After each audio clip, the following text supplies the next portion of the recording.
All right, chat. Very good evening, afternoon to you. Hope you're doing well. Welcome to the stream.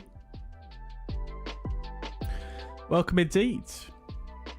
Hope we're all having a fantastic week so far. Welcome back.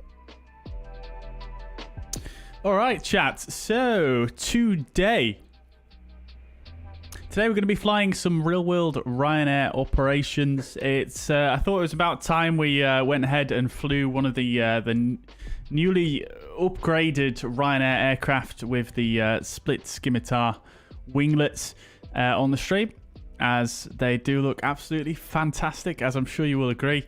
And yeah, going to do some real-world Ryanair ops, flying from Manchester over to Berlin. We've got the brand newly updated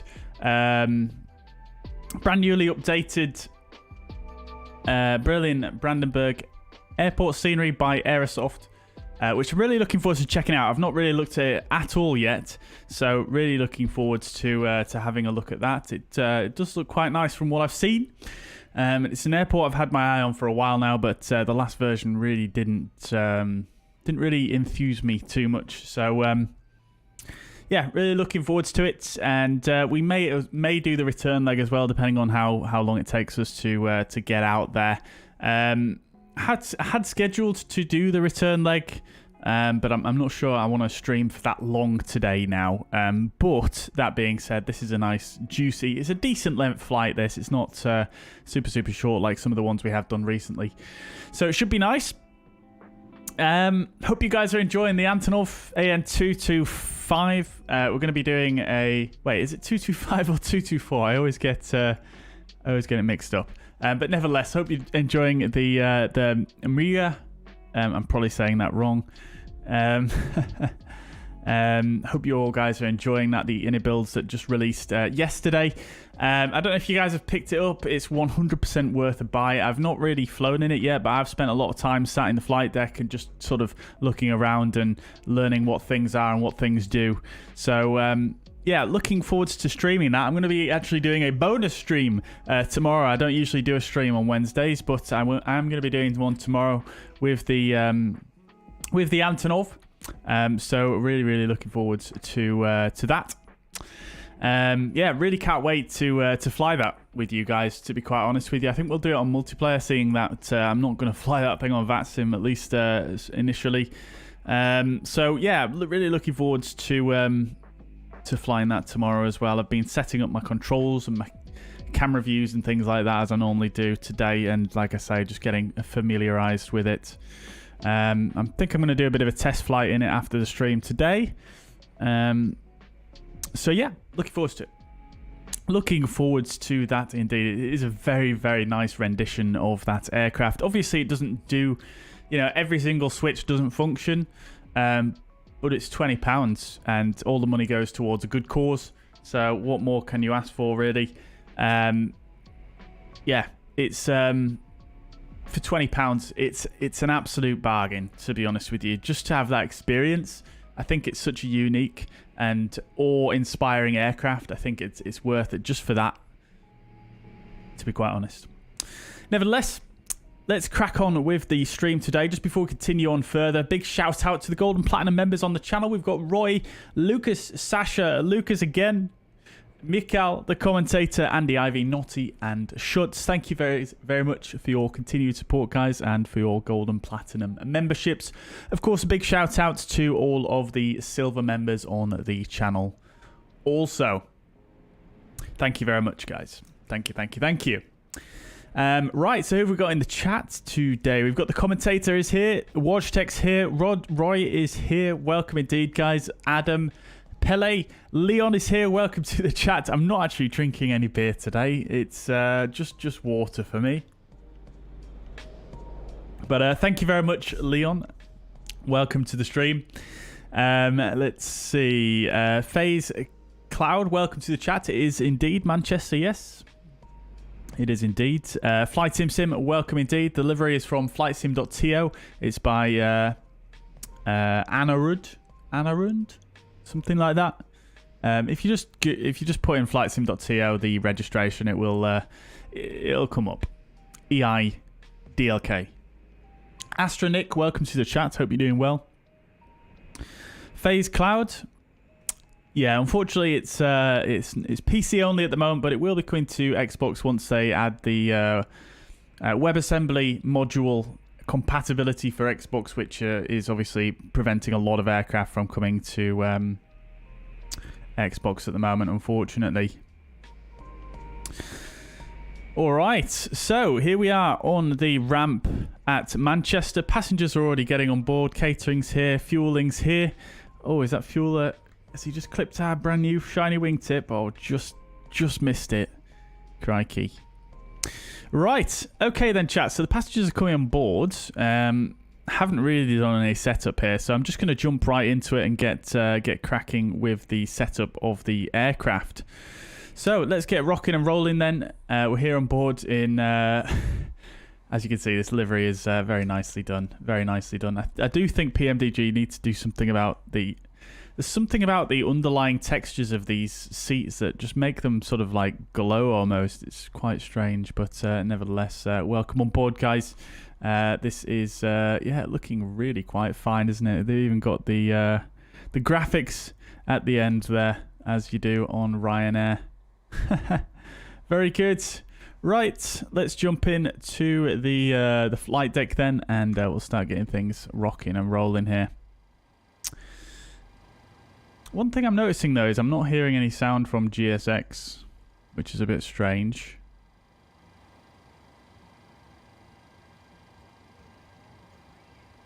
Oh, no, I can hear it. Yeah, it's just very quiet for some reason. Just crank it up. Pretty sure that's not made any difference, but nevertheless, let's carry on then. So, IRS is already set to nav. They're already aligned. That's all looking good. Captain has already been on board and done some of the tests. He'll be the pilot monitoring for today. Your damper can come on. We'll get the fuel pumps chucked on as well. Everything else is set correctly here on external power currently. Fueling hasn't happened yet, so we'll go ahead. Oh, I thought I'd turn those off. Anyway, window heat we can set on. We'll leave the hydraulics off for now. And we'll just do a bit of messing around with the temperature there.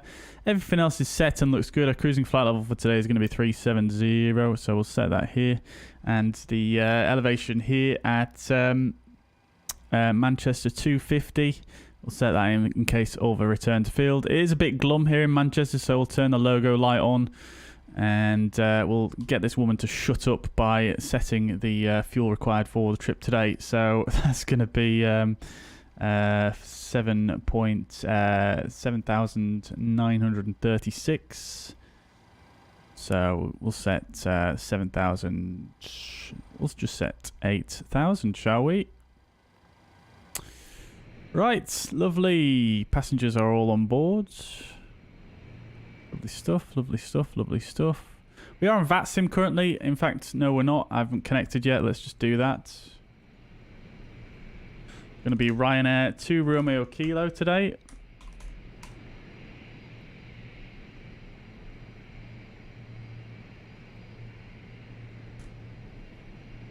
And we do have a few other people here. We've got EasyJet over there. No one else really by the looks of things. I can hear another aircraft. There they are. A320neo. Beautiful. Right. We do have a controller online. Oh, there's another EasyJet over there. Crikey. EasyJet out in force today. So we do have a controller online here at Manchester as well. So we'll get our clearance shortly. But let's just set up the EFIS for our captain here, because he's nipped outside for the walk around, and we'll go ahead and set it up on our side as well. That looks good. Lovely stuff. Right, MCP we'll do the rest of once we get underway.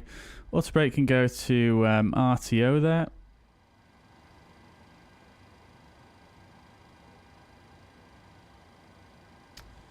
Right. Has PMDG broken something in the recent updates regards to my auto brake selector?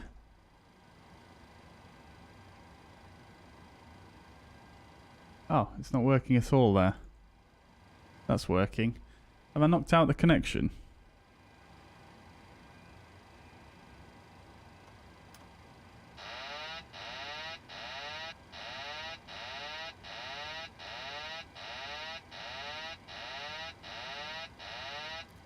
Why did that happen?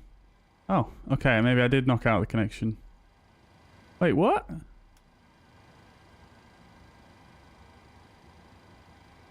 Huh.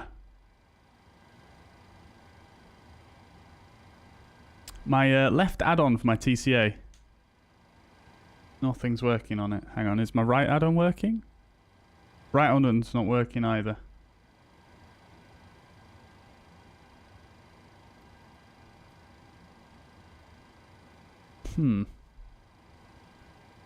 Interesting. Let's just replug it.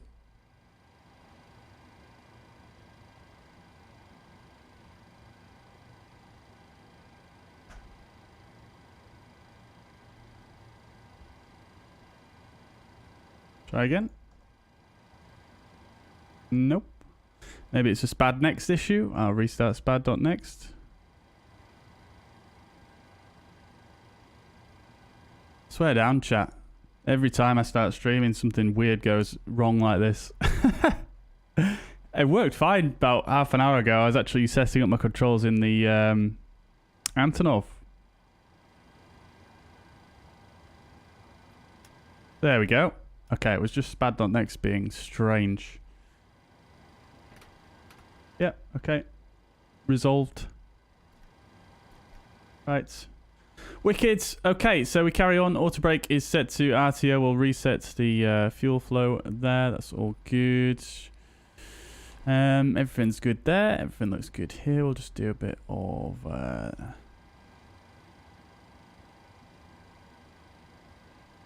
this guy, that's fine. Going further down, everything looks good. We'll set the parking brake.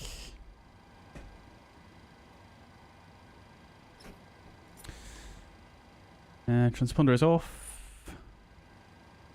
1228. No, it's not going to be 1228, is it? We're at Manchester. We've got ground online 121850, which we'll set there. And it's going to be... We might get past the Scottish Centre after we speak to Manchester. I'm not entirely sure. I don't think they cover this area, but I'm going to just tune it just for reference.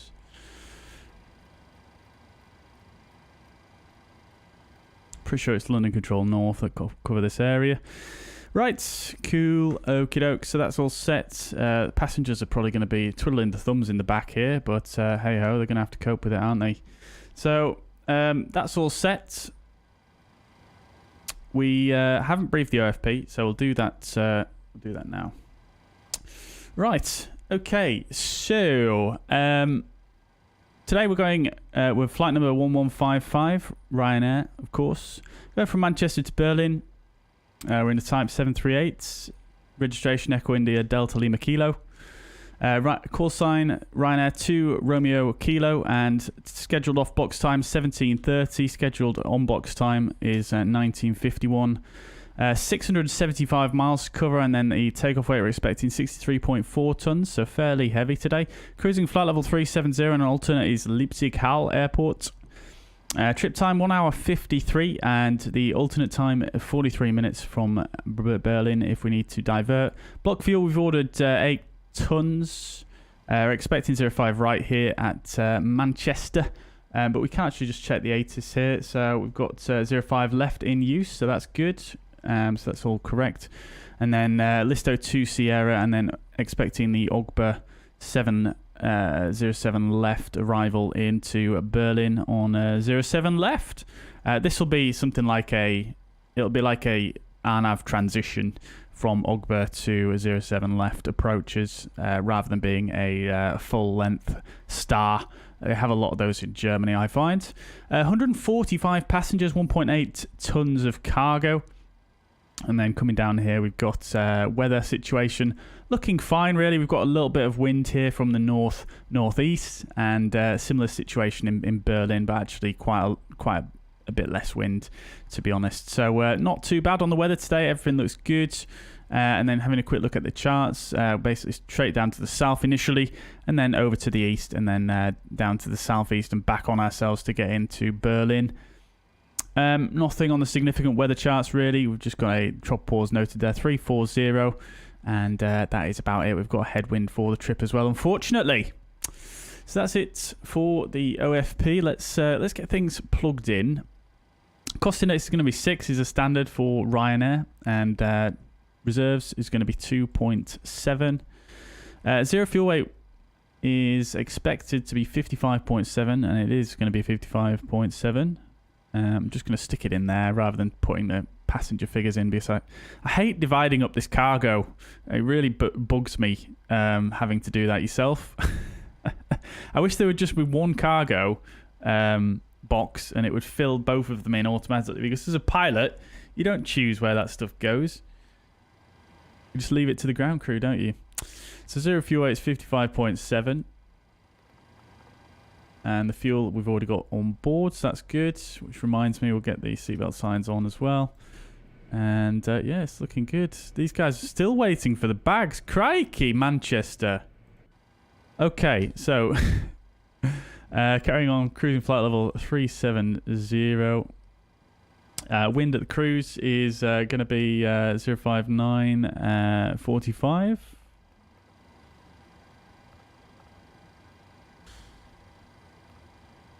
I've done that wrong. Let's just see if I can...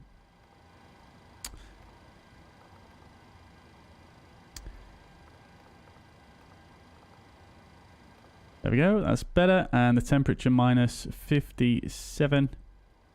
Transition altitude at Manchester is 5,000. Lovely. Right, we'll execute that. It's at the Macco Sim Manchester. It is indeed, right? I don't have multiplayer on Phase Cloud. We've got we're flying on VATISM. If you want to fly on, if you want to fly with us, by all means you can join on the VATSIM network. Yeah, that's what we're on. Because we'll have some ATC to speak to, some real ATC. Which reminds me, I need to turn that up.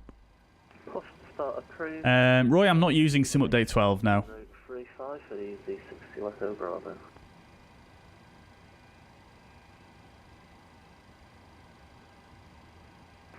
Hello, ground. I'm just doing a mic check. Could you confirm if you can... You can fill in the serial fuel weight from SimBrief and you're done. What do you mean by that? If you put in the serial fuel weight here, does it actually load it into the aircraft? Is that what it does? I didn't realise it worked that way. Let's see.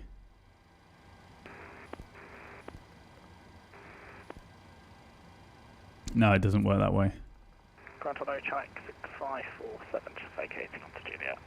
No, I'm not sure what you mean by that one, Pele.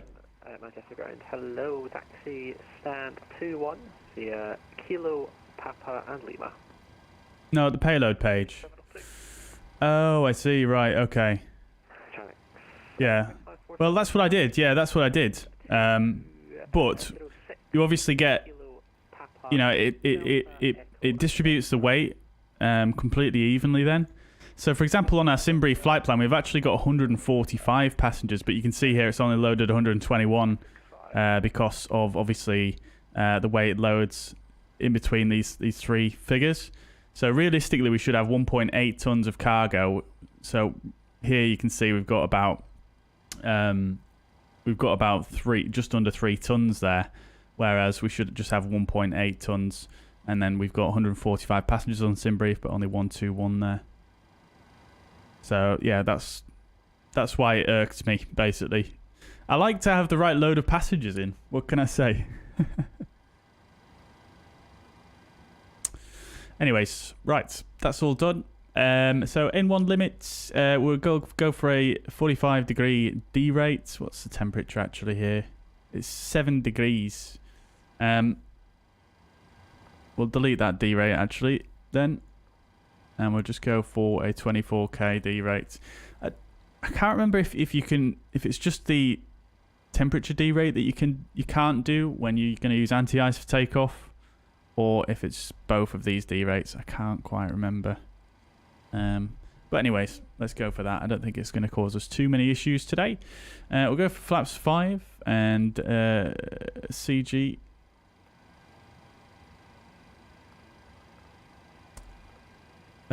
What have I missed? Oh, I've not put... What am I doing, chat? I've not even put in the route yet. Dear, oh dear. I'm, yeah.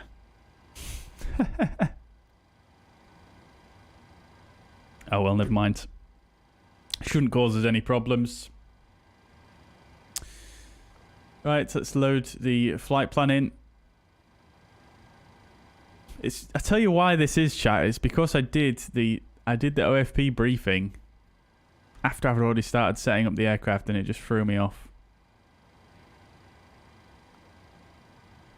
Right, okie dokes. Right, that looks good. Departure 05 left, Listo to Sierra, and for arrivals we're expecting the 07 left. And it's going to be Ogba 07 left.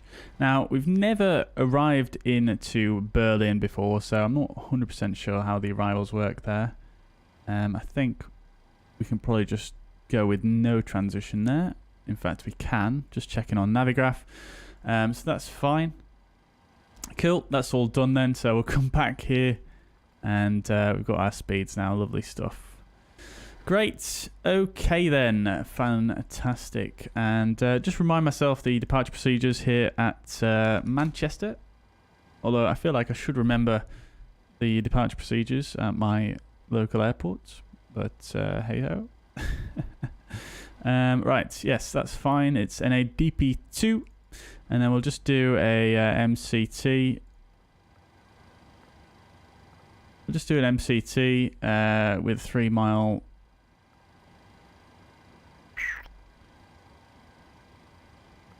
Can you put this in without a radial? Oh, you can. Okay. Is that just going to put a radial in directly from my current position? I think that's probably what it's going to do, isn't it? Okay, that's fine. I didn't realize you could do that. That's great.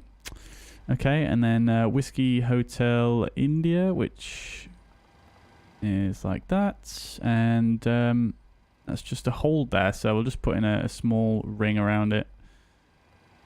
Just to make it more obvious. Lovely. Right, cool. So that's the engine out SID I've just stuck in there just so we've got it for reference. Not that we'll have an engine failure here, but hey-ho.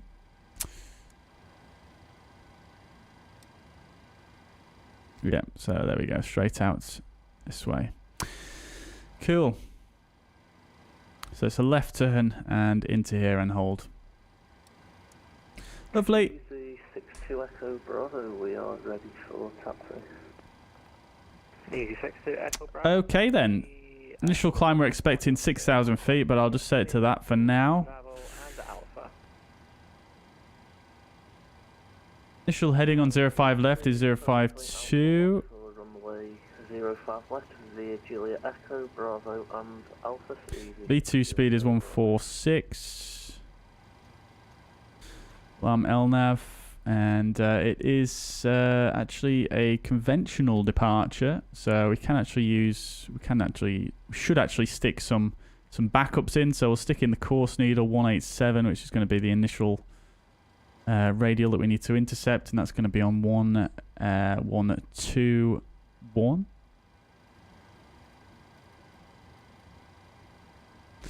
So we'll stick that in there, and then well, it's just basically flying out that whole onto that radial. We can also put in the Honolulu VOR as well, which is 11365. And we'll stick in the 359er radial. That's nice and easy, isn't it? Cool. Okay. Flight director's on. Now we can arm LNAV.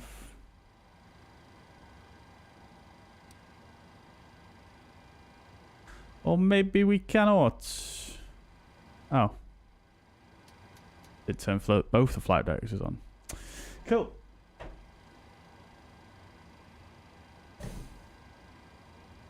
Madrasa, welcome to the chat. Chilqui, welcome to the chat. Hope you're doing well. Welcome indeed. Right, pre-flight checklist. Oxygen is tested, 100% nav transfer and display switch is normal and auto. Window heat is on. Pressurization mode selector is in auto. Always check that one.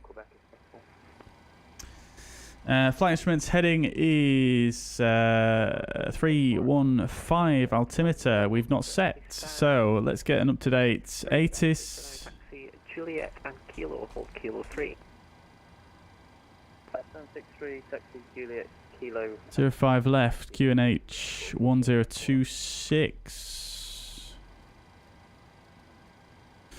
So altimeter is showing 10 feet. That is cross-checked. Engine start levers cut off. Pre-flight checklist complete. Alright, let's get our clearance then, shall we?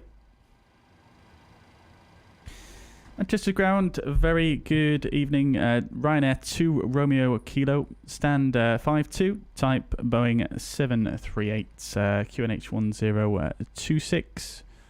And we have information Golf. Request clearance to Berlin. Ryanair 2 Romeo Kilo, Manchester ground, very good evening. Clear to Berlin, Listo 2 Sierra departure, squawk 7616. Clear to Berlin, Listo 2 Sierra, squawk 7616, Ryanair 2 Romeo Kilo. Ryanair 2 Romeo Kilo, correct. Manchester ground, good evening, EG607, stand 24, type A320. 7616. to Paris only. Lovely, everything as planned. So, before start checklist, down to the line. Flight deck door is cloosed and locked. Fuel is 8 tons. Pumps are on. Windows and doors locked. We do still have... Oh, no, we don't have any doors open anymore. Fantastic. Oh, it'd help if I armed the emergency lights as well, wouldn't it? Right, cool. Windows and doors are locked. MCP is V2147, heading 152, altitude 6,000 feet. Auto brake is RTO. Takeoff speeds are 363746. CDU pre-flight is completed. Parking brake is set. Rudder and aileron trim is 3 and 0. Taxi and takeoff briefing we're going to do now. Down to line complete. Just wanted to check something before we go any further. We've got a bypass here I thought we might do, so we'll set this to 210 on the speeds. Echo Bravo, contact Manchester Radar 118.575. Bye-bye. Oh, Manchester Radar's on. Manchester Radar 118.475, taxi EGCC, easy 6, Seal Echo Bravo, see ya. 18575. 74 Alpha, continue taxi, stand 63 via Papa, Delta, and Quebec, correction, and Echo. Cool, so we've got rid of that bypass now. That's lovely stuff. Right, so let's do the departure briefing. So, let's have a look. We're departing Manchester, UK. Just have a quick look at the taxi out. Initially, we're here at Terminal 3. Stand 5-2. So, we're up here. And so, we've got a fairly long taxi out, actually, unfortunately. But basically, we'll probably get asked to push back facing to the southwest on Golf. And we might get asked to go hotel and then Juliet, or Golf and then Juliet. Not sure which, but it'll be one of the two. And it'll be continue down Juliet and then Kilo, and then following Kilo. Actually, may not be that taxi, but we'll have to see. But it may be just following Kilo, and then on to Bravo, and then down to runway 05 left. So up here, down here, and then on to Alpha. So 05 left down here. Or alternatively, it might even be Golf and then Juliet, Bravo, and then following Bravo all the way down, and then Alpha. That might be the taxi as well. Not entirely sure which he'll give us, to be honest. If Mariner was here, I'm sure he'd be able to tell us. He's done a lot of ground controlling here at Manchester. Oh, he's here already. Fantastic. Here he is. Right, and then the departure we're going to be flying is the Listo 2 Sierra. This is a new chart to me, I believe. I don't recall the Listo 2 Sierra looking like this, but then again, I hardly ever do 05 left at Manchester, but let's have a look then. So this is, actually no, this is quite an old one actually. Never mind. Right, this is a 10-3 Echo chart, Listo 2 Sierra, and looking at the departure itself, actually no, we'll have a look at the airport elevation, 257 feet, and transition altitude 5,000. It does say contact Scottish Control after takeoff, but I did just hear someone get passed to Manchester Radar, so not sure which we're going to get. We do have Scottish Control online as well, so that may also be a thing. So we're going to depart out initially straight ahead to 1.2 miles from the MCT VOR, which is the Manchester VOR. Take a right turn to intercept the 187 radial from Pole Hill. And then coming into 24 miles Pole Hill on that radial. We need to be between 2,000 and 5,000. Then continue out on the same radial. At 28 miles, we need to be between 5,000 and 3,000. And then continuing out, we need to be above 4,000 and below 5,000 at 33 miles. And then on the same radial, which is also identified, and on the same radial, continue out to Listo. Required altitude there, 5,000 feet. We may get cleared up higher earlier than this, but that's just so we know. And then looking at Listo can also be identified by the radial 339 here from the Honley VOR. So that's it. Big right turn and then on to a radial out to Listo. Maximum altitude 5,000 feet. 91 Manchester ground. Hello, you clear to pass article. Listo 2 Sierra departure. Squawk 6031. What was I asking? Oh, I was asking what the preferred taxi routing is going to be from here to 05 left. I didn't know whether he would send us Golf and then all the way down Juliet Kilo, or whether he would send us Juliet then Bravo Alpha for the taxi out. What airport is going to be busy today? Well, we're flying into Berlin. They have an event at Berlin that starts at 6:30, so we should get there just about the time where it starts to kick off there. And it's Berlin Tuesday, so looking forward to getting a bit of traffic coming into Berlin. QNH 1035 and the code 6031. Chuckwee's bought the Fenix. Very good, very good. Yeah, it's super nice. I hope you enjoy it. Hope you enjoy it, dude. Departure via Listo to Sierra. Air France 1991, correct.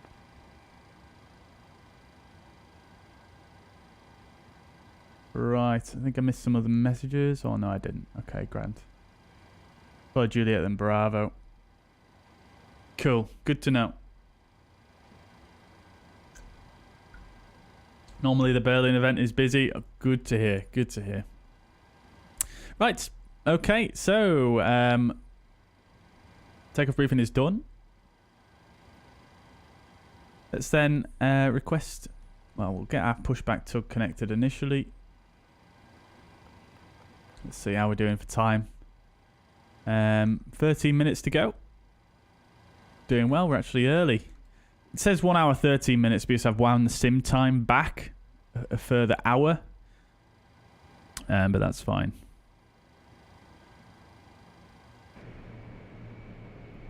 Hello, Captain. We are ready for pushback. Oh, I've not started the APU. What a smart guy I am. Right, let's get the APU fired up. And then we can get rid of the ground power and the chocks.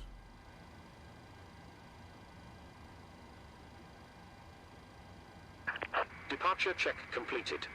Bypass pin inserted.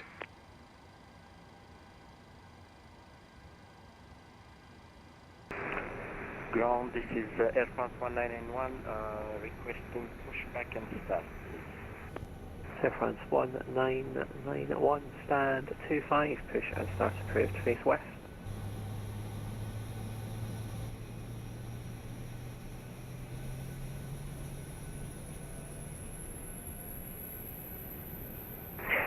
Pushing back, facing west. Right, should get the APU gens available in just a second. There we go, 1 and 2. We'll get the chocks and the GPU out of the way.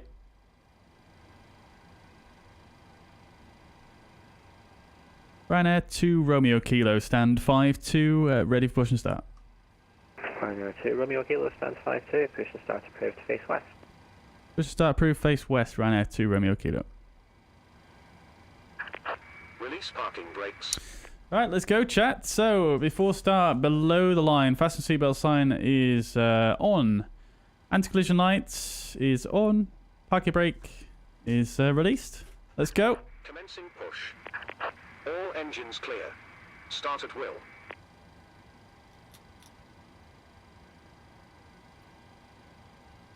Okie dokie.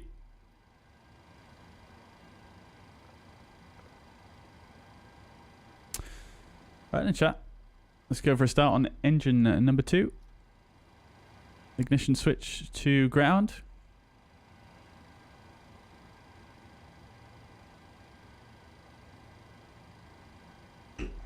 How do you turn off the GUI with engine power and GPS and stuff? You do it in your press escape or go into pause menu, whatever. And then always helps if you turn the APU bleed on.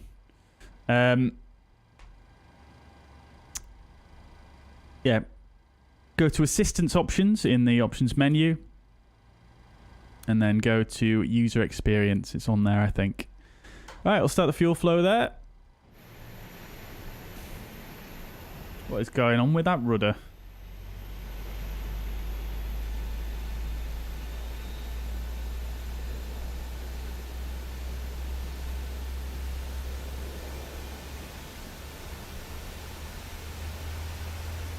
I'm flying to Orbex ENGM. No, we're flying to Berlin, Adam. Have I changed my microphone? No, not recently, no.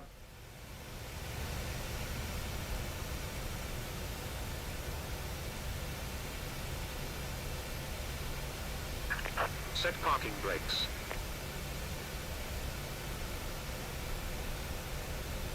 Parking brake sets.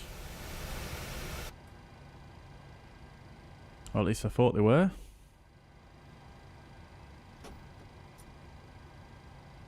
Cockpit to ground. There we go. I think my pedals are playing up a little bit again. Right, that's one good engine start. So we'll go for a start on number one.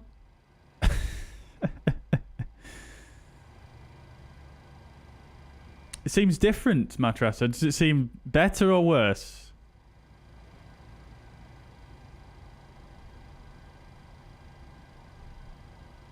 Has something to do with the dead zone. Do you mean with regards to the brake pedals?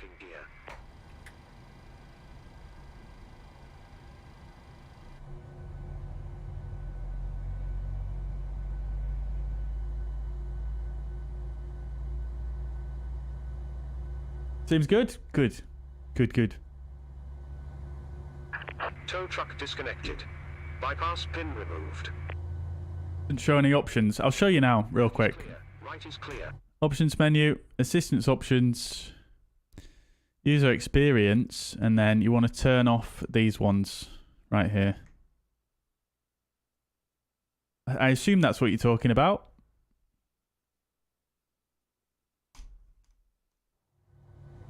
Dead zone for the rudders. Yeah, my rudder pedals are not great at going back to center, to be honest. They're a bit funky. So yeah, it probably is that. Probably right. I think I find as well in some aircraft, or maybe all aircraft actually, when I initially move the rudder pedals for the first time, it just instantly goes to like full deflection like that. But once I've moved them at least once, then they move fine. But yeah, you're probably right on that one. Right, cool. So after start flows, probe heat can go on. Everything else is good there, and we'll get the AP bleed off. Packs can come on. Isolation valve to auto. That's all looking good. That's all looking good. We'll get the generators on. Everything else looks hunky-dory there. Lovely stuff. Engine start switches to continuous. And I think that is about everything we need.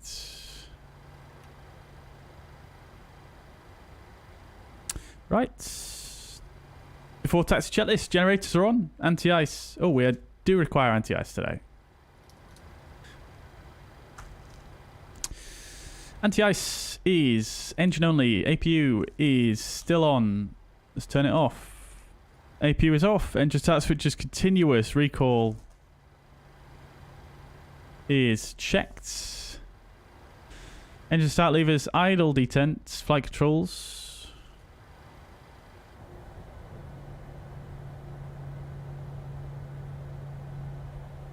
What is going on with my cameras? There we go. That's better. I just want to show the cool animations, man. Flight controls. Ground, this is Air France 1991, ready for taxi. Air France 191. Checked. Ground equipment is clear. Before taxi checklist complete. Go ahead and set the flaps to 5 as well.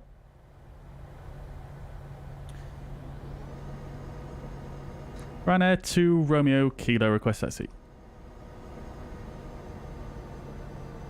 Stand by, Air France 1991, taxi holding point Alpha 1, runway 05 left via Delta, Bravo and Alpha.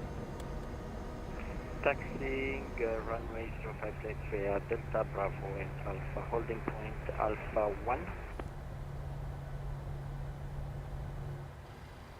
And Ryanair 2, Romeo Kilo taxi for now, holding point to Kilo 5, via Golf, Juliet and Kilo.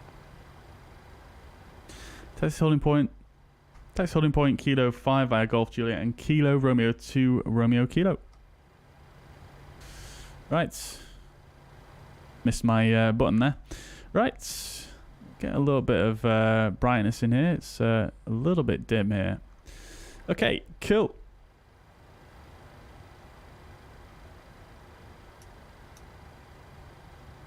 Right, taxi lights on. Parking brake released. Let's rock and roll.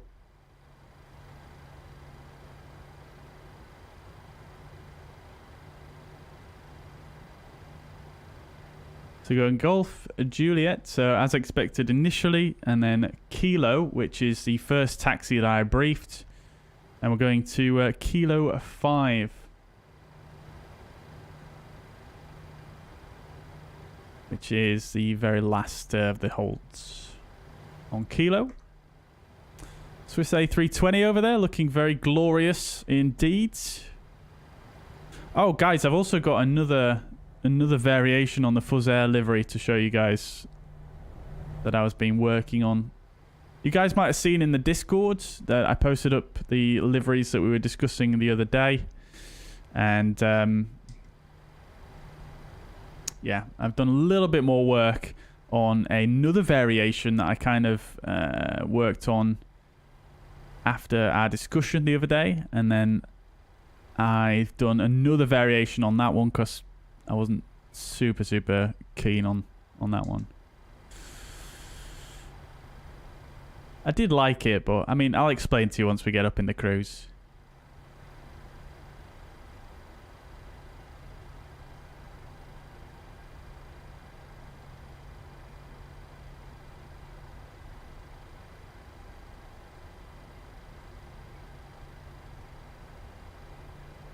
Beautiful Macco sim.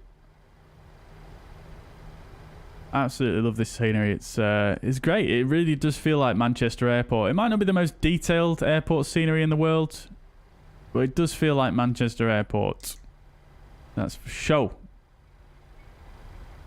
Is it real time? No, it's not real time. No, Quizzy. It is 1 hour behind real time.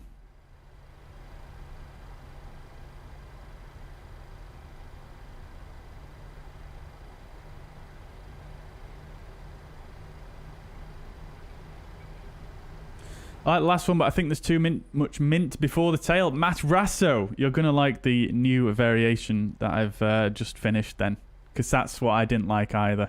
It was just a very quick thing that I put together. I just wondered what people's thoughts would be on it. Did I get the AN225? I did, Mariner. Yes, I did indeed. It's very nice. We're going to be flying it tomorrow on stream.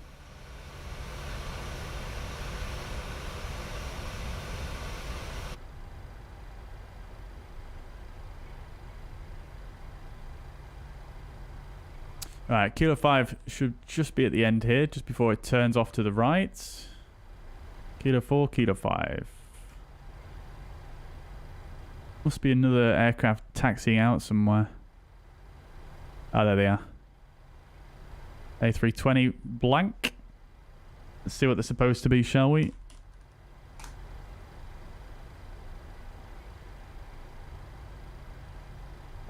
AF9901 is their call sign. Ryanair 2, Romeo Kilo, continue taxi holding point Alpha 1, runway 05 left via Bravo and Alpha. Continue Alpha 105 left via Bravo and Alpha. Romeo, Ryanair 2, Romeo Kilo.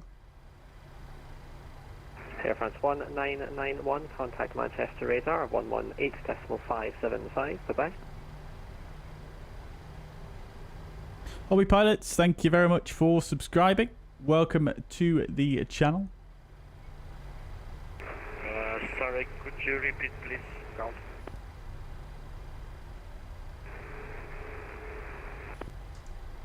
Air France 1991, not a problem. I sent it in text as well. Contact Manchester radar 118.575. Oh, it's F. It's supposed to be Air France, but they've just put AF. I think it's AF. Is it AFR, the Air France call sign? F France 199, contact the Manchester radar on 118.575. Thank you, bye-bye. Ryanair 2 Romeo Kilo, it's the same for you. Contact Manchester radar 118.575. Bye-bye. 118.575 Ryanair 2 Romeo Kilo.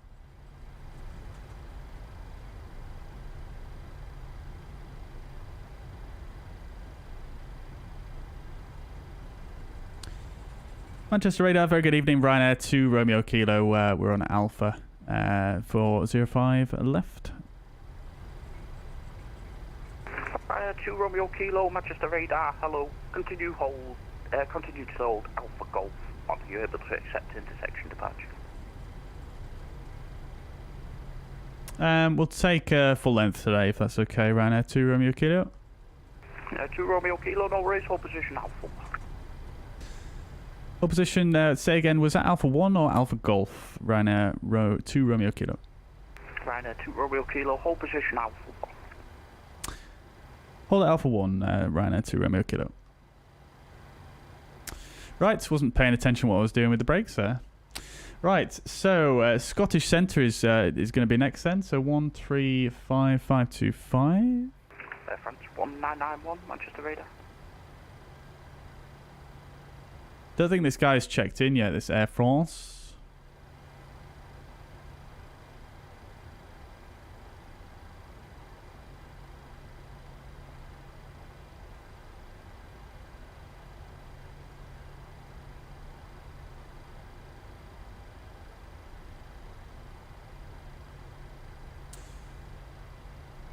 MPS, welcome to the chat. How's it going with delivery? I'm probably only going to be able to accept one VRDMA approach. There's a couple of arrivals behind you now. Marm 01, we don't need full procedure after the second one. We'll have to take vectors to sequence in with traffic. Marm 01, roger, thank you. And Marm 01 is established inbound for a low approach current. Marm 01, roger, continue approach. There's 2 departures ahead. Continue approach, Marm 01. I don't know if I finished what I was saying there. France 1991, Manchester radar. MPS, 1991, I'm sorry, I don't know what happened there. yeah, it's going decent. Yeah, I've done a couple of other iterations since we last spoke about it, which we're going to cover today. I posted it all in the Discord, but the last sort of iteration that I've made, I've not posted yet. So I'm going to share that with you guys once we get in the air here. Manchester radar, good evening. This guy's been cleared for takeoff. Before takeoff checklist, flaps are set to 5 green lights. Charlie, Manchester radar, hello. Squawk 7363. What's left of the Dane 1, correction, no it's not, it's the Elfos 1 Mike. We haven't set our trim yet, which we'll set in a second. 7673, can you confirm the box? And for the... Right, trim 5.54. Oh, wow, have they increased the speed of that trim? Oh, beautiful. That's much better now. Whee! That is fantastic. Love to see it. Right, before takeoff, we've actually got the Ryanair before takeoff here, which is great. Ryanair checklists are a lot longer than the Boeing ones. But nevertheless, config is checked. Flaps 5 green light. Stabilizer trim 5.245 set. Takeoff briefing is reviewed. Cabin is secure. MCP is set. Transponder will turn to TAR8. Strobe lights and landing lights will turn on once we enter the runway. I think you're supposed to do this bit below the line here as you enter the runway. Mark 01, runway 05 left, you clear for the low approach go around. The surface wind 020 degrees, 13 knots. Clear low approach 05 left, Marm 01. Marm 01, runway heading until advised. Roger, after departure runway heading, runway 01, just confirm altitude on me to contact. Someone's going to do a low altitude go round. 3,000 feet. Runway heading to 3,000, Marm 01.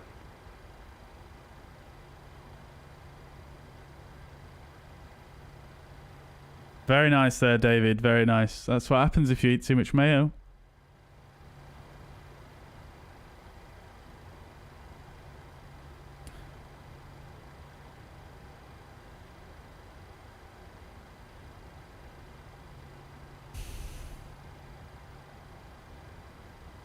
France 1991, report your passing altitude.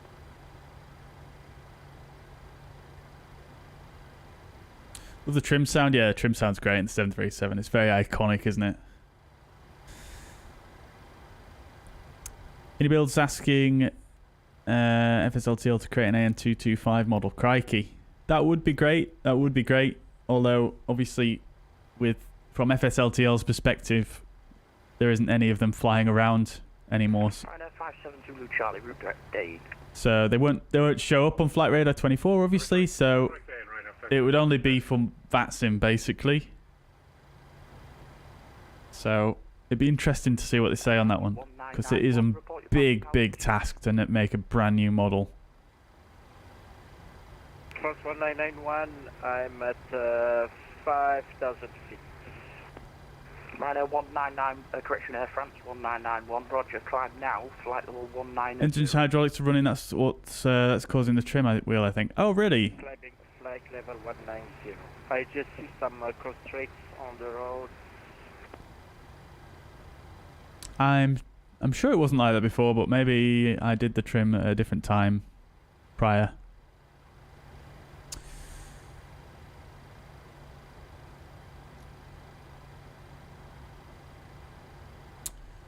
We could do a config check, I suppose, whilst we wait. Hello, this is 357 WEM 50 type A310 20 information Golf received to request IFR clearance to Zurich. What's going on? Where is this aircraft doing a low pass? Swiss 357 Manchester radar, hello, clear to Zurich, list 02 Yankee departures, walk 7227. There he is. Get to Zurich via the listed 2 Yankee departure and squawk 727. What is he in? Oh, it's a generic. 357. Swiss 357, repatriate, report ready for pushing back. There he goes. 357. Ryanair 2 Romeo Kilo, line up away from 205 left. Line up and wait, 05 left, Ryanair 2 Romeo Kilo. Manchester approach, good evening, Seabird 47 Alpha Whiskey with you, Alpha level 1. Right. Seabird 47 Alpha Whiskey, Manchester radar, hello. Strobe lights on. The Elvos 1 mic arrival, landing runway 05, right. Landing lights on. Descend. Turn that taxi light off. Elvis on mic arrival, 05 right descend, 100 Seabird 47. Before takeoff checklist complete. Ryanair 2 Romeo Kilo, line up away, runway 05 left. Yep, we are doing Ryanair 2 Romeo Kilo 05 left. My apologies, I forgot I'd said that. All good.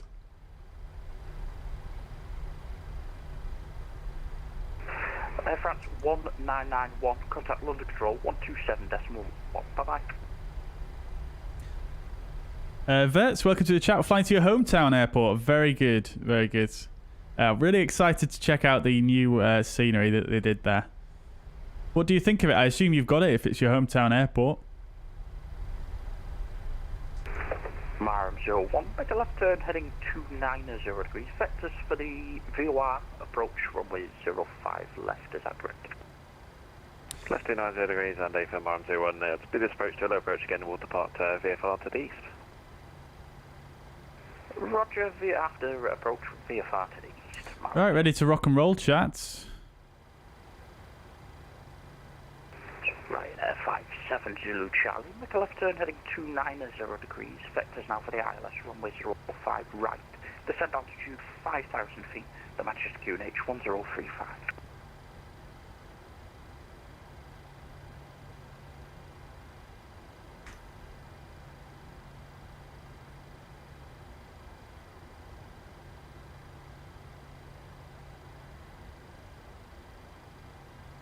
Ryanair 57 Zulu Charlie, left turn heading. Just waiting for our takeoff clearance, chats. ILS runway 05 right, descend altitude 5,000 feet, Manchester QNH 103. British Avgate did a live stream on VATSIM with the Antonov. Yep, I watched some of that earlier on. Yeah, really good, really good. Seabird 47 Alpha Whiskey, descend flight level 70. Full level 70, Seabird 47 Alpha Whiskey. Seabird 47 Alpha Whiskey, reduce your speed. Yeah, I suppose the thing is with the, I think he said this in the stream as well, the thing is with the AN224 is that 225. Speed 250. 225 even. because it's encrypted, some of the files are encrypted. We can't just use that model as, you know, for model matching, unfortunately. So it would be down to FSLTL or FS Traffic, JustFlight, or anyone, AIG even, to create a model to use on VATISM. Kilo Romeo 05 left, clear for takeoff, surface wind 030 degrees, 13 knots. Clear for takeoff, 05 left, Ryanair to Romeo Kilo. Right, we're clear for takeoff, chats. Fuzz Toga's in the chat. Let's rock and roll. I can give you 200 for now, 180 on final, RM 01. RM 01, 200. Thank you. Okie dokie, engines are stable. N1 Toga.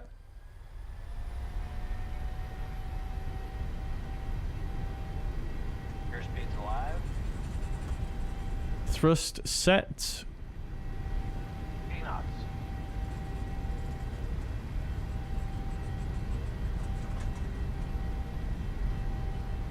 Right, 57 Zulu Charlie, descend altitude 3,000 feet. 3,000 feet right now. 57 Zulu Charlie. Right, 57 Zulu Charlie, apologies. Left turn heading 26. LNAV. Positive rates, gear up. Heading 260 right now, 57 Zulu Charlie. RM 01, left turn heading 230. Turn left heading 230 degrees, RM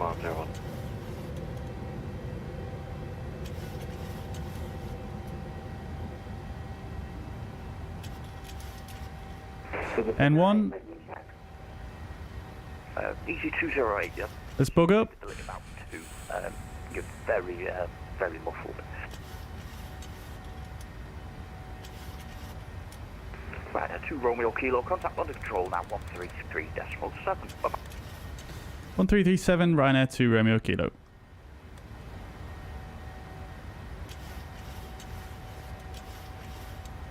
Alright, flaps set to 1. And flaps up. VNAV. Leave Dane heading 250 degrees, descend altitude 4,000 feet, and just QNH at 1035. Just trying to get established on the flight directors before I try and contact London Control. Easy 91 Mike Charlie. Stand by.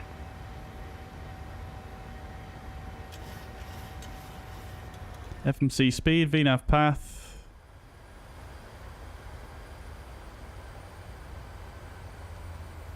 Swiss 357. Command B.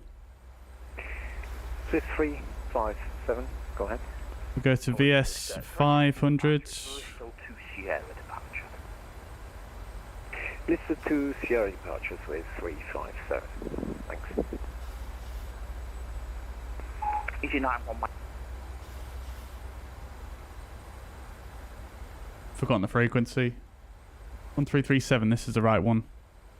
Okay, Grant. London, very good evening. Ryanair 2 Romeo Kilo, passing 5,000 for 6,000. Listo 2 Sierra.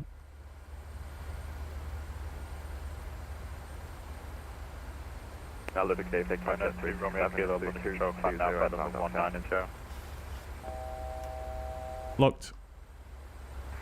Runner 2 Romeo Kilo, climb now, flight level 19 and 0. Climb flight level 190, Ryanair 2 Romeo Kilo. Right, 190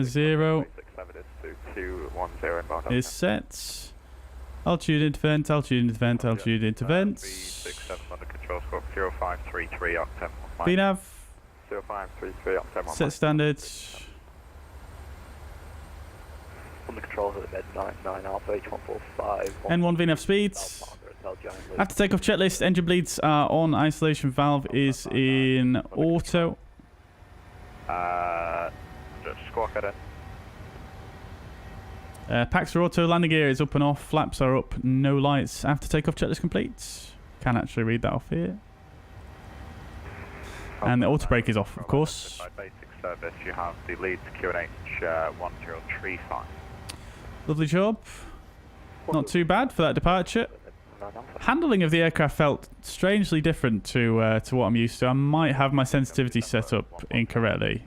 Level 110, time jet 367.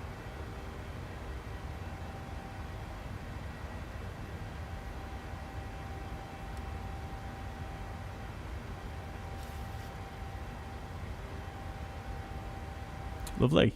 Right, off we go.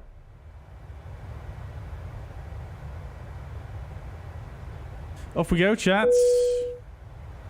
Lilo, welcome to the chat. Good evening. Hope you're doing well. Lil Pop, welcome indeed. Hope you're doing well. Hope you're doing well. Double press on Toga, more power. I'll try it next time, dude. I'll try it next time.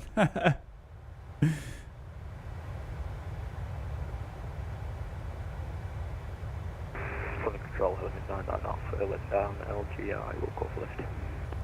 Super FSX Flight, thank you very much for the sub. Welcome to the channel.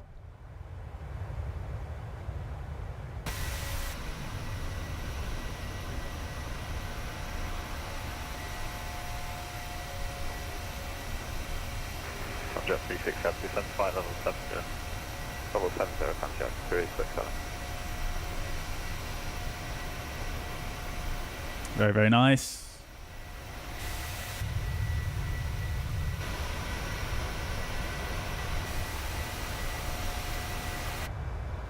Love those winglets. Looking fantastic.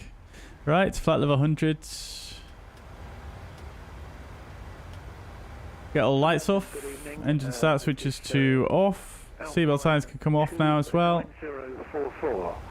Descending flight level 240 to NAVP. I'm not sure whether you cover the military area. Let's go ahead and turn the anti-ice off now as well. Check the pressurization. Everything looking good there. Fantastic. Lovely job.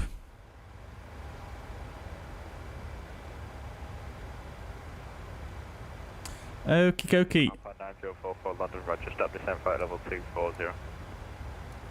Stop at 240, Alpine 9044. Ryanair 2 Romney Kilo, contact with the control 127.1.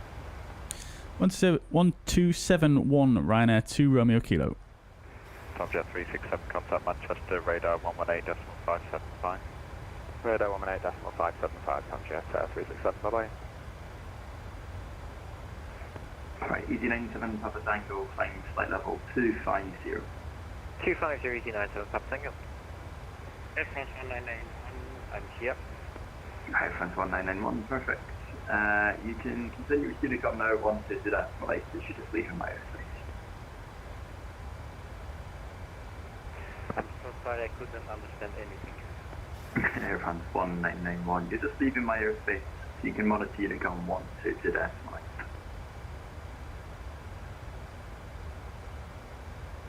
Actually, we'll leave that like this. Right, Brick, Ryanair select next week, you've got 22 miles to touchdown, runway 33, descend altitude 3,000 feet, 2H 1033. 3,1033, Ryanair, actually, X-ray. London, very good evening. Ryanair 2 Romeo Kilo, passing flight level 165 for flight level 190, inbound Honley.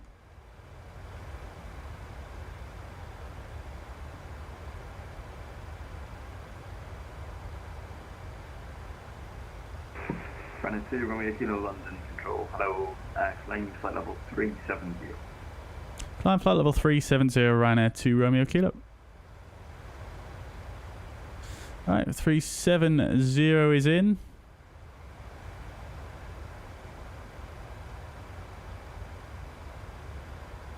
Off we go.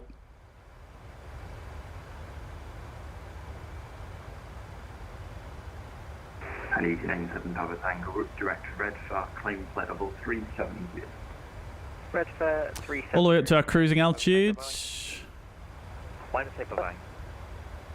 Zinertek, good evening, Ryanair 4 Uniform Charlie, with you passing 3000. Ryanair 4 Uniform Charlie, London, control, hello, climb now, flight level 110. Zinertek level 110, Ryanair 4 Uniform Charlie.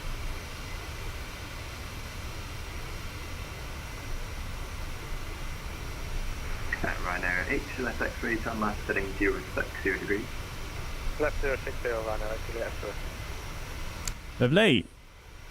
Grand. Canadian 528, contact London control. Ryanair, I have to say, it much improves the appearance of the plane with the split scimitars. I have to say. Ryanair 4 4 Uniform Charlie, direct Samba. Proceeding direct to Samba, Ryanair 4 Uniform Charlie. Right, okay then, chat. So, how are we all doing today? How's your week going so far? How's your Monday been? Mariner, I hope you're feeling a little bit better. I know you said you're not feeling the greatest, but I hope you're on the mend, my friend. What we're going to do, chat, is we'll climb up to our cruising flight level here. I think we're going to get past to Unicom fairly shortly as well, to be honest. So once we get past to Unicom, we'll go ahead and have a bit of a chat. We'll have a look at the liveries that have been working. Well, the new variation, should I say? The new variation that I've been working on based on our previous discussions. And Ryanair 8 Juliet X-ray turn, left heading 360 degrees, descend to altitude 2,000 feet, clear ILS approach runway 33. Heading 360 down to 2,000, clear for the LS, 33 Ryanair 8 Juliet X-ray. Ryanair 2 Romeo Kilo, direct red for. Direct red for Ryanair 2 Romeo Kilo.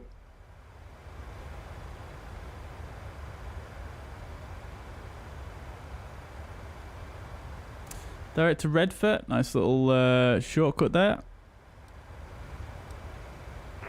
Nordic 41 Sierra, London.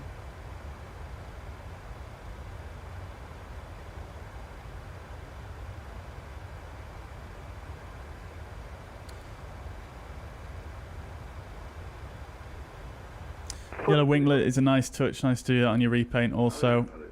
Yeah, I mean the thing is with the Airbus is unfortunately we don't have the split scimitar in the Airbus, do we? So it's just kind of like it's either a sharklet or a wingtip fence. Visual navigation again, direct to Samba, climb at level 370. Direct to Samba, climb at level 370, Ryanair 4 Uniform Charlie. That's the only thing. London Control Easy 59 November Juliet, we'll be at flight level 350, 25 miles to Cape Addon. Yeah, yellow is also not in my, not really one of the colours that work with my branding. It could maybe go for like maybe, I mean yellow might actually be a complementary to some of my colours, I can't quite remember. So it might work in some areas, but let's have a look actually. Roger. Going 3 degrees 9 knots, so 833. Is that 33 clear to land, sorry, Ryanair 8 Juliet, Hey, firm. Runway 33 clear to land, Ryanair 8 Juliet, X-ray, thank you.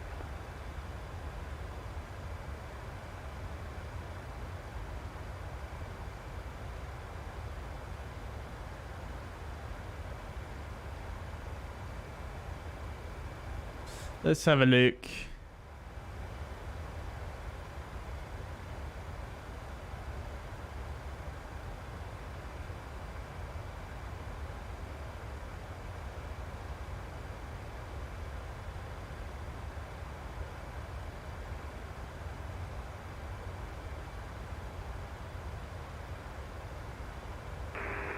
London Control Easy 59 November Juliet, just to confirm. Digit 1 Golf arrival for... Yeah, I mean, complementary colours. You're kind of looking at an orangey sort of colour. Not sure the runway, but just at 1 Golf is correct. Yeah, orangey is more or less complementary. Yellow is not really there. Let's see. Could be a triad, though, maybe. Yeah, yellow, I suppose, is in a triad of colours. So, yeah, I mean, yellow could potentially work. Hello, London Control. EBIR 33 Alpha with you at flight level 360. Quite like the idea of putting the maybe a little bit of yellow on these on the little pods here, on the hydraulic rails for the flaps. Hello, it's Logan to hotel arrival. Squawk 12. Maybe. Colours of the fly-by-wire default look a bit like yours. Yeah, they do. They do. They have a fairly similar branding colour scheme to me. Hotel arrival, squawk 1250. They do, unfortunately, but it is what it is. Sierra climb flight level 340. All I'm going to say is I used these colours before they did. Asa, good evening. Welcome to the channel. Welcome to the chat. I hope you're doing well. Good to see you. Welcome. Mariner says, not too great today, mate. It's a weird one. One day feel better, next day I feel bad. Thank you for asking, though. Yeah, I know exactly how you feel, dude. To be fair, when I had COVID, it was up and down for a good few days. But once it did go, fortunately, it just went like boom. And when ready, descend to flight level 290. Any news about the PMDG tablet? Nothing just yet. No, Lilo. No, they've not said anything else. I mean, it's still being worked on. I think what they did say the other day, though, is they are ready to pass. Well, they're almost ready to pass the tablet with just the performance calculator on it. They're almost ready to pass that to beta testers, which is really good news because that means it's not long off until we at least get that part of it. So, yeah, I think it's almost there, almost. So yeah, I'm excited for the performance tool though. To be honest, it would be so nice to have something in the sim. Just confirm air gap. JustFlight 0, directed to NTEP. Alright. Lilo, thank you very much for becoming a member. Welcome. Welcome indeed. Thank you very much, Lilo. Appreciate your support. Thank you so much. Enjoy your new channel badge and emotes in the chat. Thank you, thank you. Welcome indeed. EG59 November Juliet, descend flight level 200.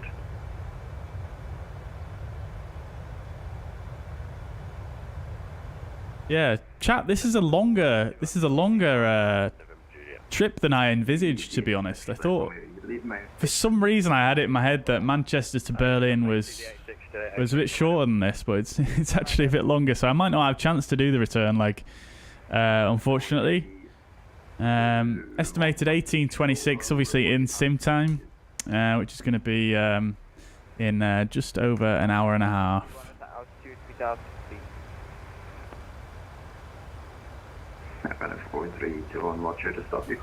Should have done Stansted. I don't think that would have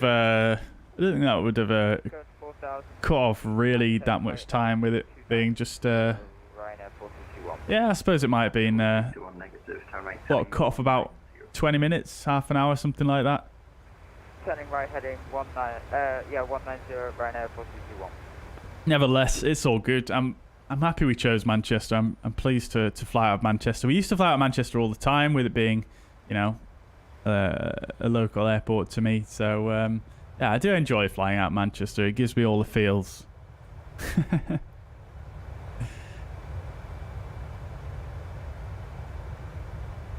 But yeah, Stansted might have worked as well. That would have been a Ryanair route as well, I'm guessing.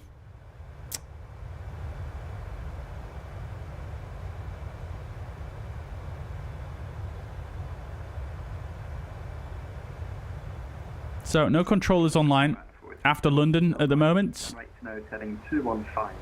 That being said, like I said, it is Berlin Tuesday today. So, in the next half an hour, they should start to make an appearance online, which is very good.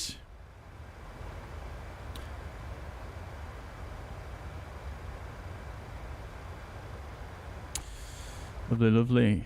Really looking forward to flying the Antonov tomorrow, though. I really can't wait to give that a go. I think I've managed to more or less work my way around all of the controls and things, and sort of know where it's going, where everything is, rather than yeah, sort of know where everything is now, I think. And I set up a bunch of camera views, which I'm quite impressed with, actually. I'm quite pleased with the way I did it. So you guys may know that in the sim that you have in the cockpit view here, you actually have a few different cameras that you can sort of switch to, and then you can also move the camera around and then press reset view, and it will go back to that camera. So say for example, if I use the 1,000 to go. We're already going below 1,000 feet per minute. That's fine. So say, for example, if I go to the co-pilot view here, I can move the camera around, etc., and then I can reset the view, and it stays with the co-pilot. Same with the landing camera. If I move that around and then reset, it goes back, and then the same with the instrument view, it's called. You can move the camera around and reset. So what I actually did with the Antonov, which is quite cool, I thought, was instead of using the instrument camera, the landing camera, and the co-pilot camera for their intended use, what I actually did was I actually used the co-pilot camera for the navigator seat, and I used the landing camera for the sort of engineer that would sit in front of the electrical panel, and then I used the instrument camera for the engineer that would sit in front of the fuel and hydraulic and engine starting controls. So what you can essentially do is I could switch to that seat, and then I could, you know, manipulate the controls, and if I need to reset the view, I can go back to that, you know, where that view started. And I just think it's quite a nice little way to set it up. And obviously I set up my own instrument views as I normally do. So yeah, I'm pretty pleased with that, the way that I managed to get it set up. It's Ini builds in Microsoft Flight Simulator. They did the same with the A310 as well. They seem to have this this thing. I mean, there's nothing wrong with it, but when they do their instrument views, they basically do them in alphabetical order, so it doesn't really make sense to use on the keyboard. But what they also do is they also their instrument cameras, they're like, it's like they'll set up one instrument camera, like for example for this panel, and then they'll set up an instrument camera for like half of the MCP here, and then half of the other side, and then this panel individually, and then this panel individually, and they do everything super individually. Which again, there's nothing wrong with that. It does work, and I think maybe they do it for SDK reasons. Maybe for the maybe they do it for the maybe they do it for the checklist. Maybe that's, you have to do something in the SDK to do with that for the in-sim checklist. Maybe you have to do that. But I just find they're not that practical, and they don't make that much sense. And because they're so like zoomed in and close to the panel, you kind of, especially in a new aircraft, and especially one with a flight deck as big as the Antonov, you kind of lose your sense of space a little bit. Because if it like moves to a panel that's like above you and like behind, and it's really zoomed in, you can't really tell exactly where you are in the flight deck. So I amended mine so they're more like, you know, the normal ones we use.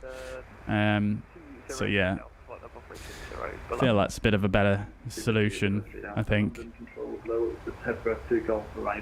Squawk 3261. Roy, yes, I did see that. Sorry, I didn't get a chance to reply to it. Well, I forgot to reply to it, should I say, so apologies for that. But it looks epic. It looks epic. Level 350. Looks really, really cool. I'll have another look at it in a minute. Red foul, Lipic 91. Easy 97 Papa Tango, nothing further. I'll just see you go for that. 122, that's my easy 97 Papa Tango, bye bye. Ryanair 4, Uniform Charlie, same for you. I'll see you go. See you next time. Already to come Ryanair 4, Uniform Charlie, thanks, bye bye. JustFlight, Sierra, contact London Control 133.7. 133.7, thank you, bye bye, Sierra. Bye bye, Ryanair 4321, turn left, heading 135. Just waiting for a second to speak here, chat. I just need to nip to the loo. Oh, I've missed one of my lights. You can contact Gatwick Director 126. There we go. 26, that's 1825, thanks a lot, bye bye, easy 59 November Juliet. Patrol, very good evening, stay with 1. God damn it, so busy. 6,000. If you're on to Battle London Control, hello, see again, you're passing altitude and climb now to altitude 6,000 feet.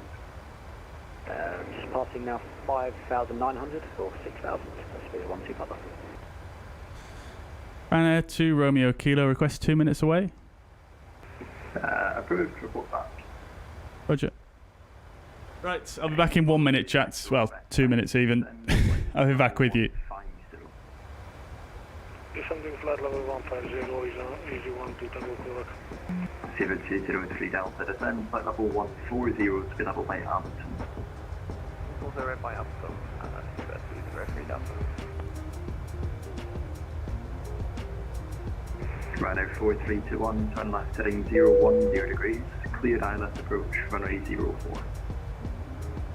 Turning left heading 010 degrees and clear to the ILS runway 04. Ryanair 424.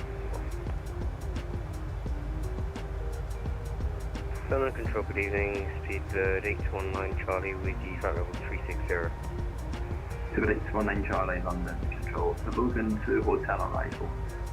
When ready, descent flight level 250, speed level by Logan. Logan to hotel arrival, when ready, descent flight level 250, speed level by Logan. Speed 819 Charlie. Callsign 9044, fly heading 285, vectors for ILS approach, runway 09. Heading 285, vectors for ILS 09, Alpine 9044. Seabird 12 Papa, climb now, flight level 150. Climb now 150, Seabird 12 Papa. Ryanair 4321, report your intentions for this approach. Requesting touch and go Ryanair 4321. Ryanair 4321. Alright, we're back. After departure, runway 04, climb straight ahead to altitude 3,000 feet. The Giglottis, welcome to the chat. Good to see you. It's been a while. Welcome back. Are you doing well? Correct. And Ryanair 4321, contact Stanton Tower 123.1. Contact Tower 123.8, Ryanair 4321. Goofy Sheet, thank you very much for the sub. Welcome to the channel. 57, passing flight to 14019 until fly heading 170.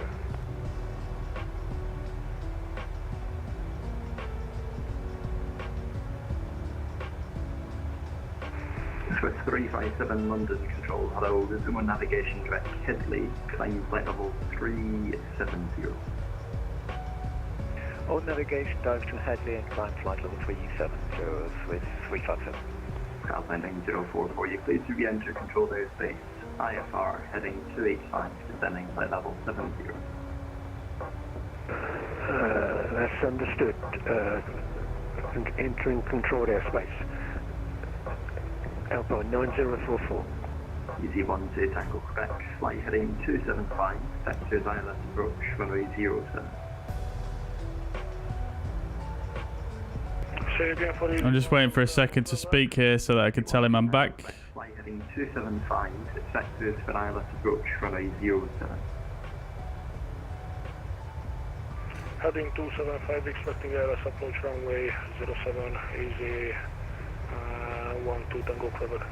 Seabird 33 Alpha, just leaving my airspace, Heathrow is offline, monitor Unicom 1 to Taxiways, bye-bye.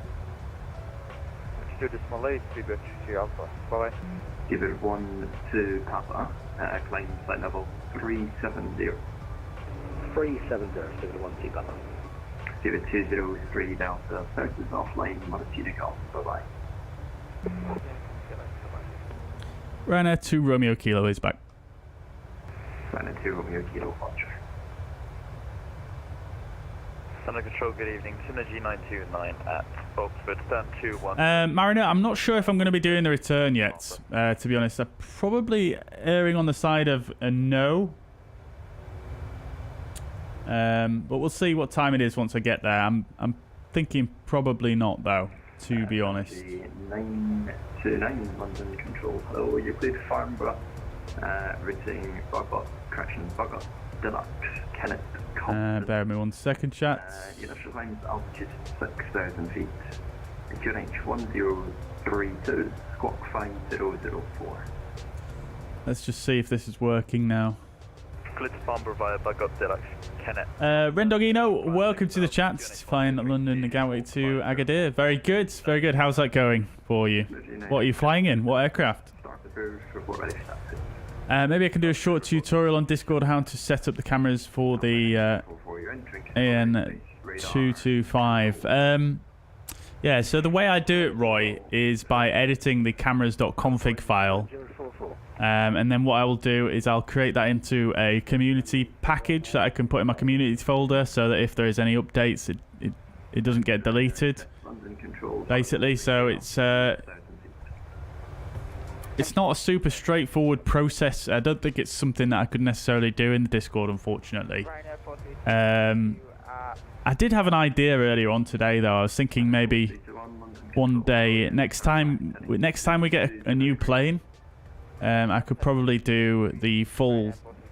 Because with every new plane I get, I pretty much edit the camera file for every single one, because it is yeah, I'm just never happy with the default cameras with any plane, really, except for the Boeing 247D, of course, which obviously well, I actually did those myself for that plane, so that's why I'm happy with those. But anyway,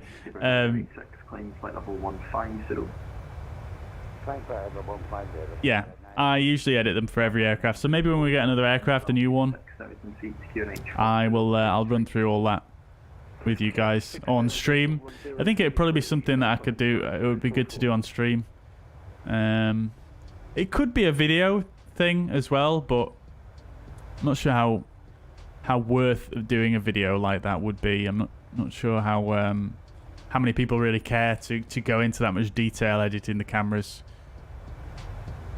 I mean, it's obviously a great thing to do, but it is quite a lot of effort to do as well, to be fair. So yeah, when we get a new plane, I'll remember that, and we'll do it. Because obviously I edit all the cameras anyway, so that I'm sat in the right seat, and I have to edit usually the instrument cameras as well to be oriented from the right side, because a lot of cameras are, you know, they're in the right seat, and therefore all the instrument cameras are all oriented from that side, so I have to do that as well. So that's why I have to do the whole shebang, really. So for most people, I suppose it probably wouldn't be as big of a process, but yeah. 2 Romeo Kilo, continue to income 128, bye. 1228 Ryanair, 2 Romeo Kilo, bye bye. Alpine 9044, turn right heading 300 degrees, descend to altitude 5,000 feet. Right, there we go. Unicom. Have I gotten a 900? I haven't, Lucas. No.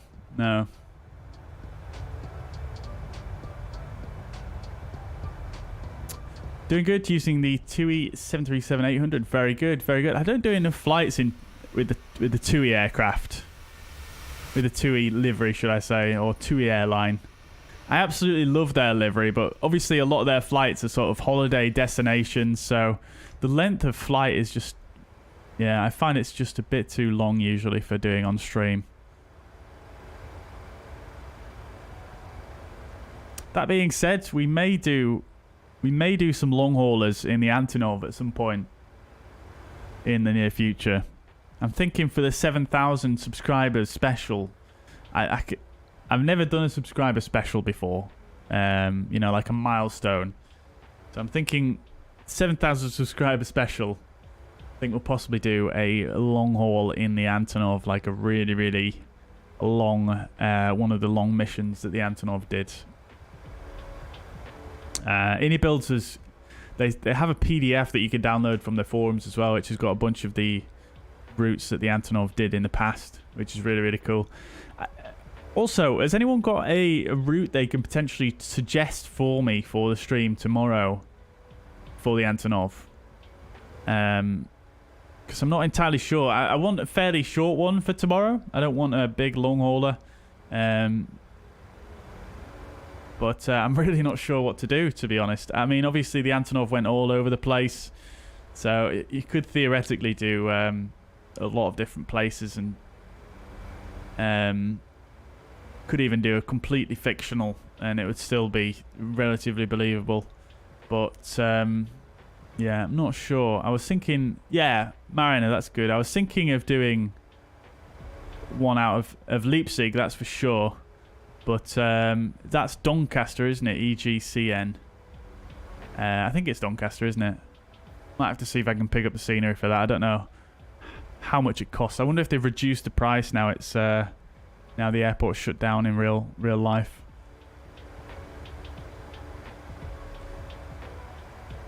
LIPE, where is that?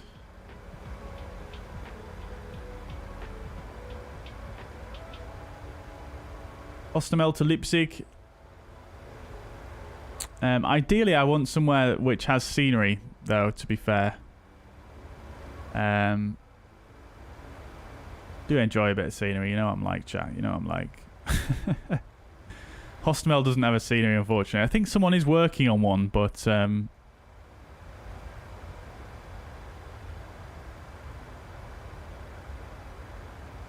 was a frequent visitor to Doncaster. Yeah, I thought I'd read that. Yeah. Cool. That might be one that we do then. Bologna. Oh, interesting. Can Bologna support something as big as Antonov 225? Whereabouts in Norway would you say, Lucas?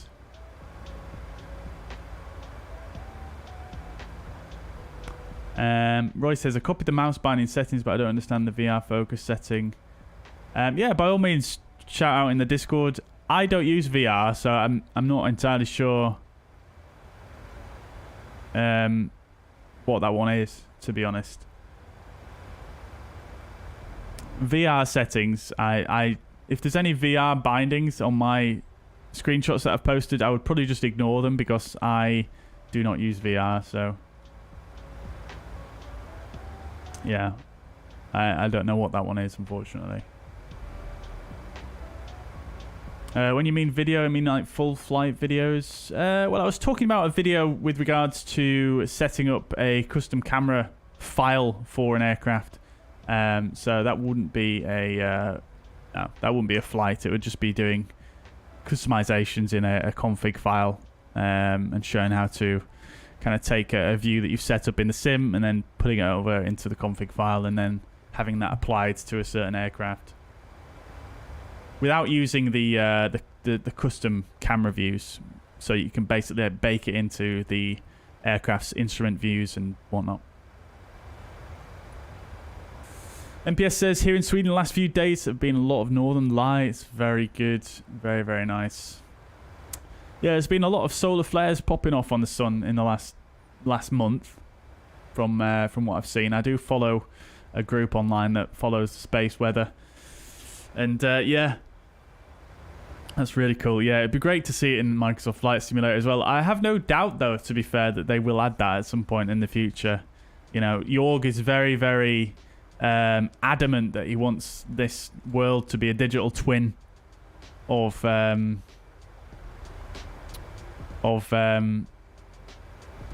real world. I suppose the only thing is with the Northern Lights is that there's no real measurement. There's no sort of device that can measure how much the aurora is happening and where it is happening exactly, because obviously you can roughly predict that the aurora is going to happen by using something called a magnetometer. I think that's what it's called.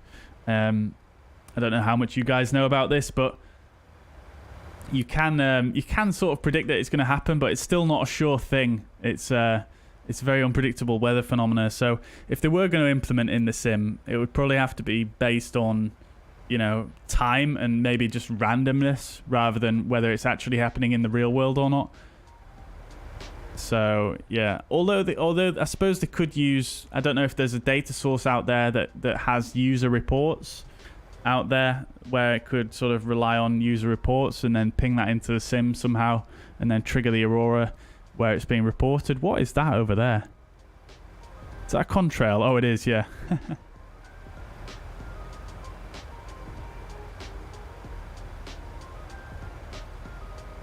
Even in the Netherlands, there's aurora visible. It's quite rare. Yeah, I bet that is very, very rare. Yeah. Unfortunately, we didn't see it here in the UK, but then again, I didn't try and look for it. Never seen the Northern Lights. It's too much lights on here where I live. Yeah, that's it. You've got to get out to a dark sky place, yeah. I was really wounded actually that when I went to Iceland a few years ago, I did sort of see it, but not very good. Like, it was very gutting, to be honest, because a few days before I actually arrived there was a massive aurora show. The tour guide took great pleasure in telling me that, even though it just made me feel worse. And we did kind of see it. Like, it picked up on my camera, and it was sort of visible to the naked eye, but not really. It was like a colourless streak in the sky to the naked eye, but it wasn't the greatest show ever, but there was a bit of green there on the camera.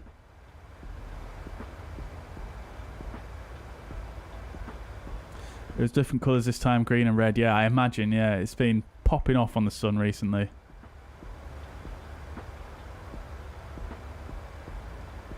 I was in Norway yesterday, close to Oslo, which is very rare. Oh, really? Crikey. I would have thought it'd be quite, not super common in Oslo, but obviously it'd have to be quite strong to overcome all the light pollution from the city, I suppose. Yeah, so I suppose that is quite rare then. Someone else cruising past us down there. Can't quite see the aircraft, unfortunately. Approaching the coast of the Netherlands. Let's give Roy a wave.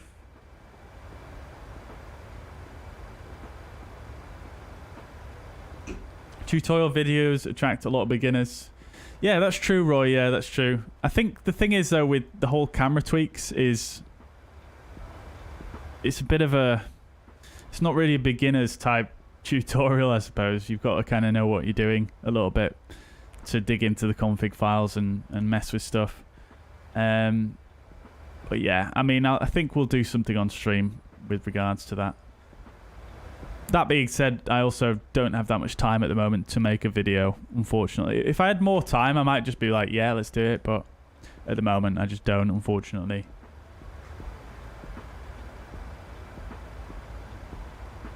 Matrasso, yeah, no worries at all, brother. I'll catch you again soon, hopefully.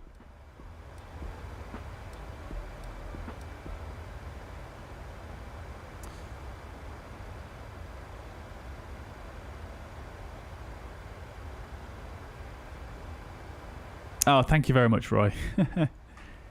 Thank you, thank you.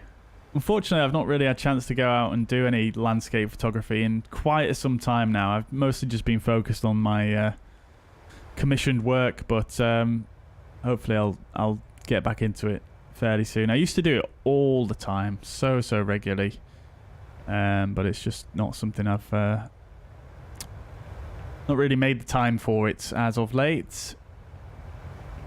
Right, guys, so let's have a quick look on the fuzzpad then. So as we were discussing in the last stream, we were looking at these different variations on the livery potentially for the virtual airline. We obviously saw all of these ones, and this one was a big, fan favorite. I am still strongly liking this one, just because the reason why I like this one so much, guys, is because it fits with everything with regards to the branding, and I also like this style of tail. Just because I quite like when you have this line going straight down here. I feel like it makes the tail look longer than it actually is, and I quite like that look. And then the other variation that I did, I don't know if you guys have seen that one. I know, was it Matt Rasso that commented on it earlier on about it having too much mint on in front of the blue there? Yes, he did. It was Matt Rasso that said that. So it's unfortunate that he's just gone, really, but hopefully he'll watch this back, or maybe he's still here. So yeah, I do kind of like this. But yeah, something about it just didn't quite sit right with me. I like this gradient as well, but at the same time, it doesn't really fit with the branding, unfortunately, as much as I like that, because in my branding, I don't really use gradients at all. It's all solid block colors. So I feel like that's a bit off-brand.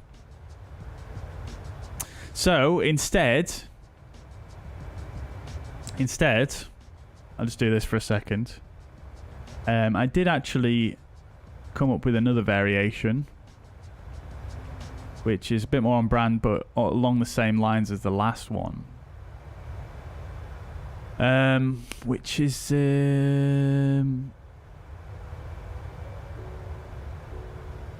this one here. So this one, which now I'm looking at it again after I've taken some time away from it, is I feel like it's too much blue now. But I think that looks better than the mint bit, but might be too much blue now. Maybe we could use a slightly different shade of blue. Maybe what we could do is we could keep this sort of silhouette here. So we've got a line going down there, and we could have that line going down there, but have this section a lighter shade of blue. Maybe I think that'd be cool, actually. Too much blue, yeah. I thought so myself. Now looking back at it.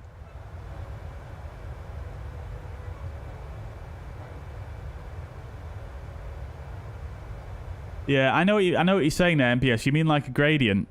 I did actually try that. I'm not sure if I saved it though.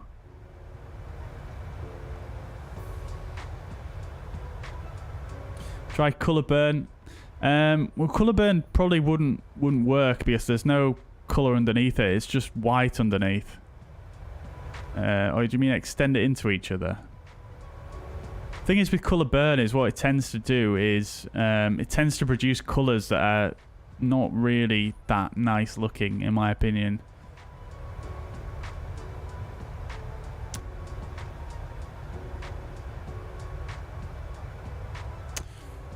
And it takes all the saturation out a lot of the time. So let's come back over here. Let's since we're on Unicom here, we've got a bit of time.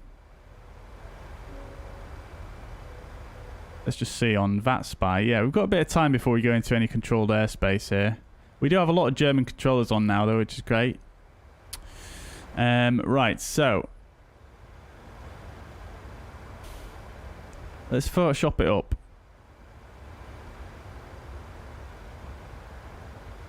Just going to do this for a second while Photoshop loads up.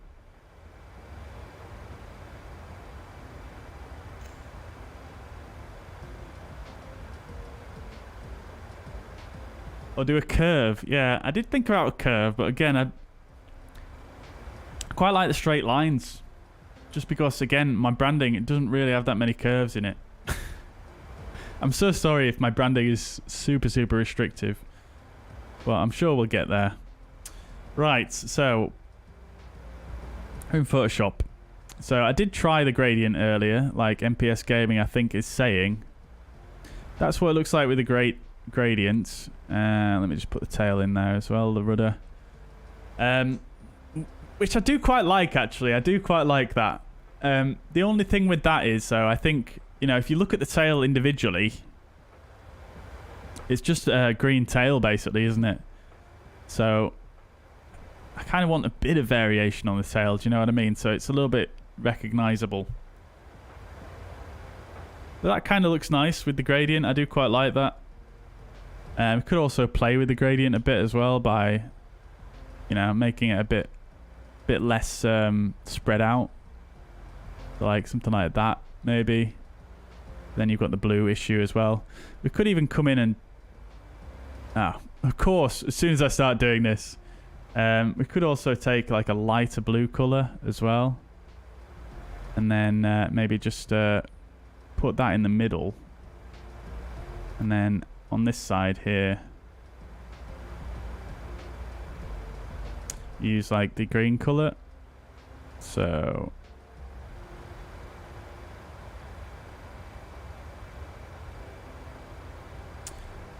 God damn it, Photoshop, why do you do this?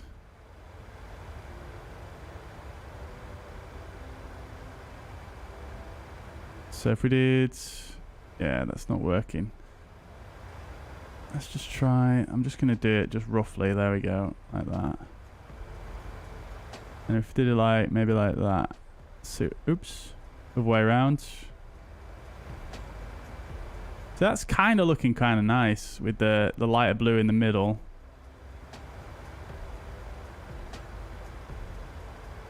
And then just one more idea that I had was not that. It was, wasn't it? It was this.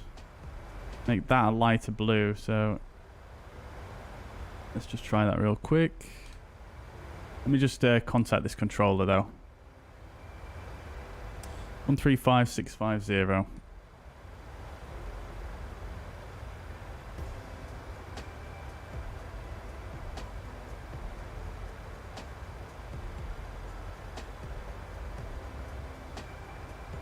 Powerwings 288, contact Bremen Radar 128, das muss 750.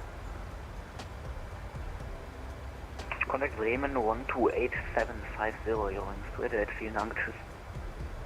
Langen, very good evening. Ryanair 2 Romeo Kilo, flight level 370, inbound Oscar Sierra November. Ryanair 2 Romeo Kilo, good evening, Lang Radar, Squawk 1000. Squawk 1000, Ryanair 2 Romeo Kilo. Tiger Radar, good evening, Olympic 951, inbound Romeo Kilo November, at flight level 350. Oof, look at this sunset though, guys. Olympic 951, good evening, Crikey. Squawk 1000. Squawk 1000, Olympic 951. Ryanair 2 Romeo Kilo, identified. Right, okay then chat. So back in here, let me just try this one real quick.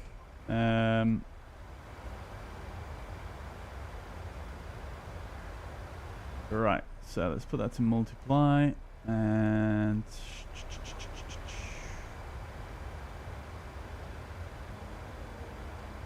do that.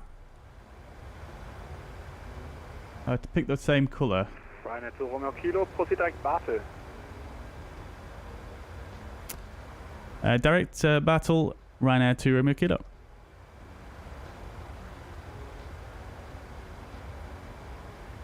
Little left turn. Still quite far away though. I've picked the same colour there, I think. Yeah, I have. Right. Let's just go with the darker blue. Ignore the little white line there. That's kind of nice though. Olympic 951, identified. Olympic 951. Let's just see if we can remove this line a little bit here.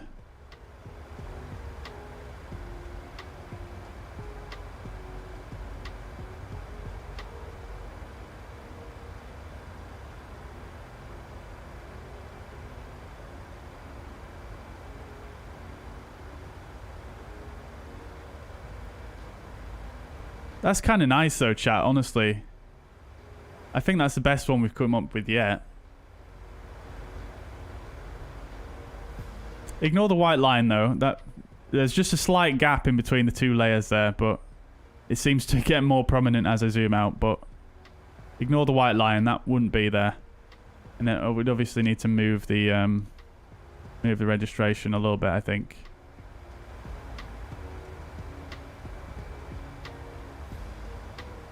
Photoshop is so laggy when I've got the sim open.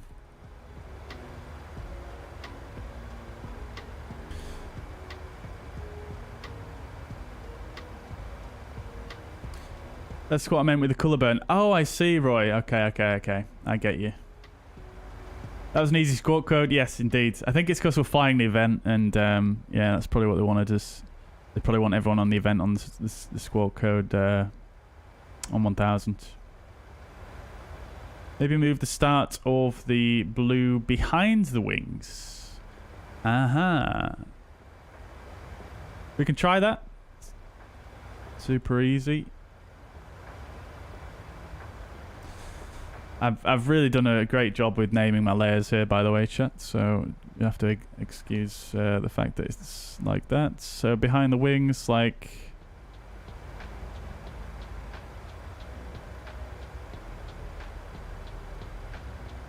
Oops.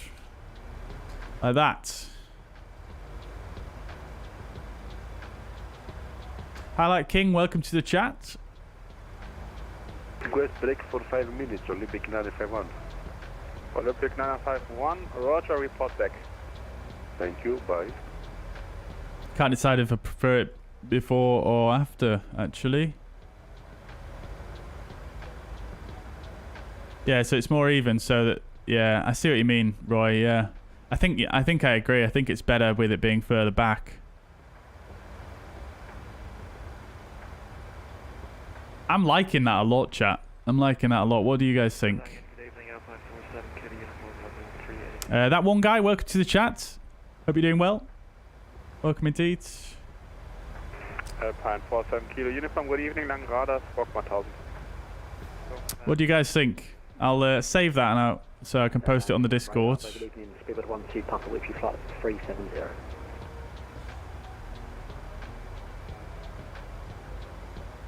Again, you'll have to ignore my very poor file naming conventions. Oh, crikey, that really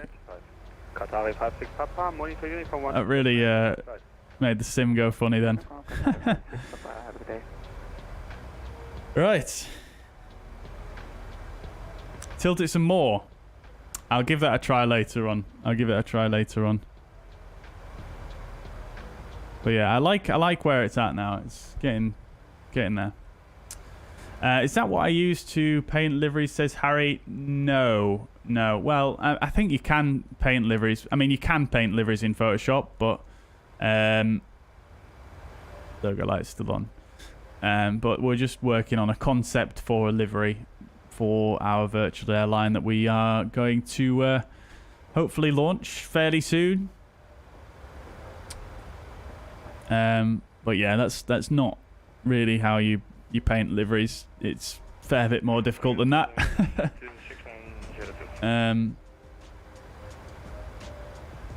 At least in my experience anyway, I've really struggled painting liveries in the past. You can do it through Photoshop relatively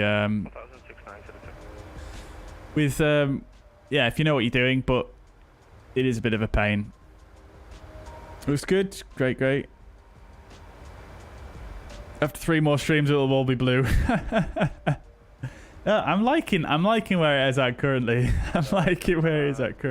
We'll see though. You never know what's gonna happen.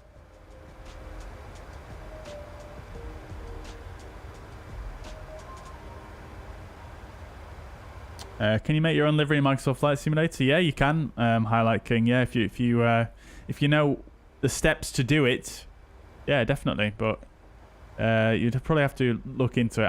I can't really. I wouldn't be able to tell you how to do it myself because it varies per aircraft, and like I say, I'm not very good at it. That's why I'm just doing a rough. We're just sort of doing concepts in Photoshop at the moment, and someone else is actually going to do the actual livery creation for me. Oh, I see, Harry. Yeah. No. We're just making concepts. Look at that colour in the sky there, crikey.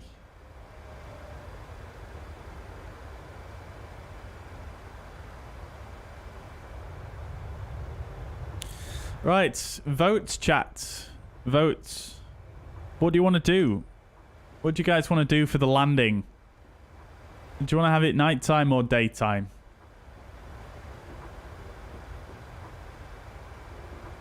What do you reckon?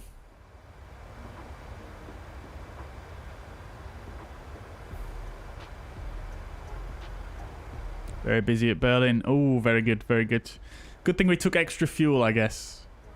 Let's see how we're looking.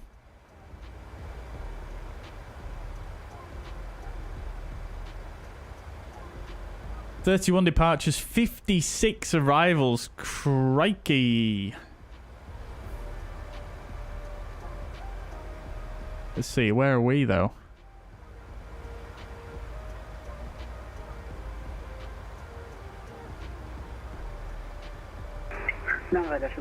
Quite far down the arrivals list actually. We could be interesting.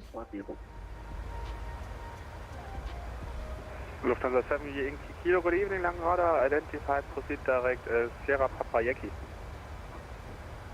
Proceed direct, Sierra Papa Yankee, Lufthansa 7 Kilo.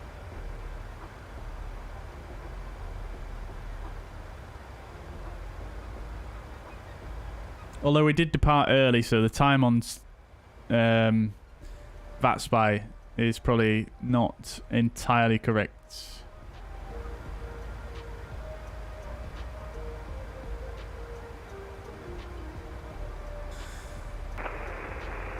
Oscar Kilo 51, Langen radar, hello, flight level 230. Oscar Kilo 51, good evening, Lang Radar. You are out of airspace. I will contact you if I need you.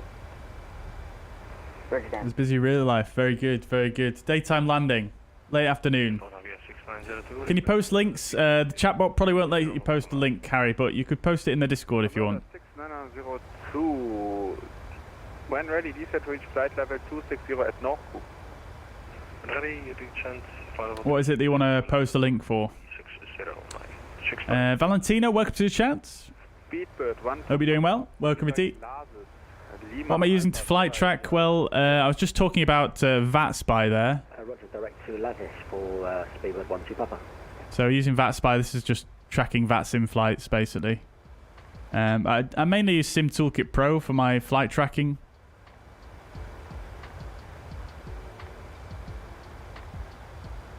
Langen radar, good evening, Speedbird 986, flight level 310.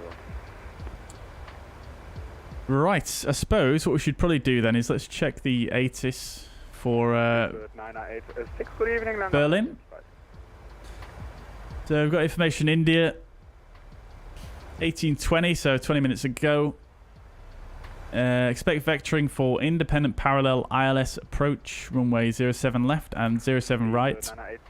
07 left is what we've planned for. After vacating 07 left, contact ground on 129 and decimal 5.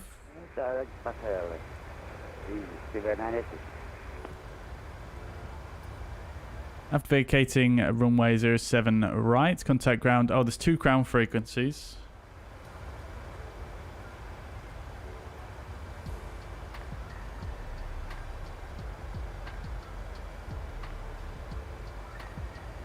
Wisco 1384, monitor Unicom 1 to the match for further flight. Transition level is 60, wind is 070 at 2 knots, so very light winds. Cav okay, temperature 1 degrees, dew point -5, and QNH 1031. Direct Lula 1845. And KLM 1845, monitor Unicom 1 to the mate, have a nice flight. 1228, nice flight. Bye bye. It was 102. I've already forgotten the QNH. Alpine 47 kilo uniform, increase your microphone volume, I can't hear you. Alpine 47 kilo 1031. Alpine 47 kilo uniform, how much? Temperature is 1 degrees. So we'll need to use anti-ice for the way down. Let's request the winds for the descent.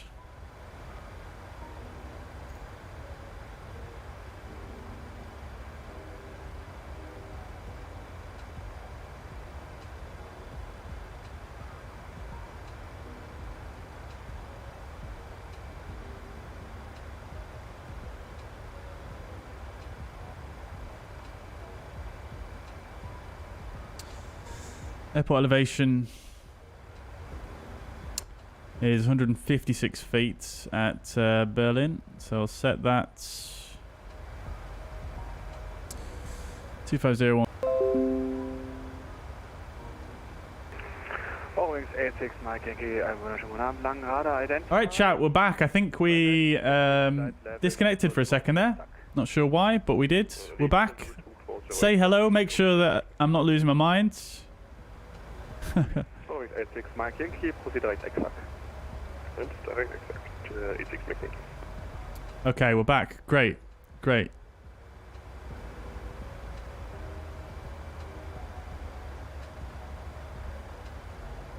Right, we'll just put flight level 100 to ground level. I think that works for ground level. That should be okay. So we'll do that. Olympic 951, welcome back. Great stuff. Okay, fantastic.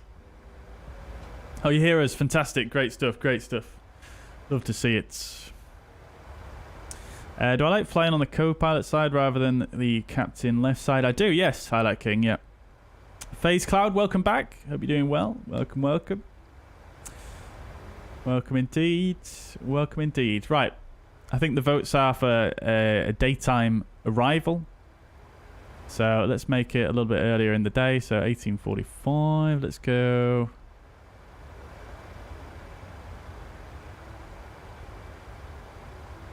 Let's go 16:45, shall we?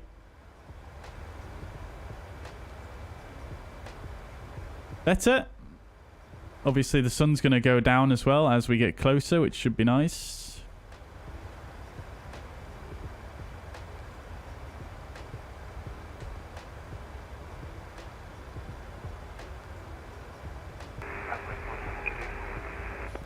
Looking forward to seeing the scenery, chat. Looking forward to it. Berlin's a great one to have as well, I think, for if you like flying on VATISM, because they obviously do this Berlin event every single Tuesday, which so there's always, you know, a chance to fly in there on VATISM with a decent amount of traffic and controllers, which is super, super nice.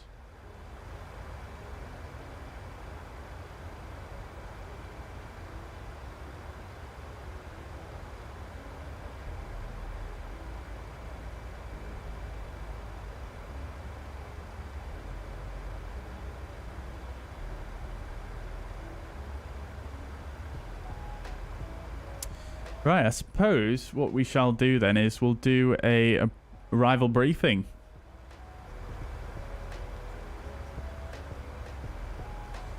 Okay, doke. So we'll assume, or we've planned for 07 left. That is in use. So we'll just brief for 07 left initially. So we're arriving into Berlin Brandenburg Airport in Germany. First time arriving there ever on the stream, so looking forward to that. This is the 20-2 chart. Oh, look at that, you can do inches of mercury on request. Interesting. Anyway, transition level is flight level 60, which we checked on the ATIS. On downwind, expect vectors to final. So we're going to expect to fly the OGBA 07 left RNAV transition for runway 07 left, of course.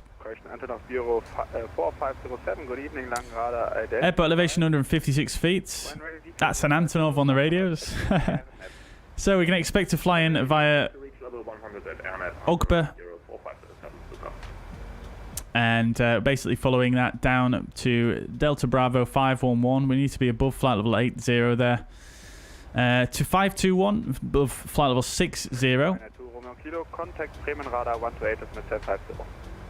128 750 Ryanair 2 Romeo Kilo. Olympic 951, same for you. Contact Bremen radar 128 750. 50. Mini climb flight level 350, Ocean 12 Mike.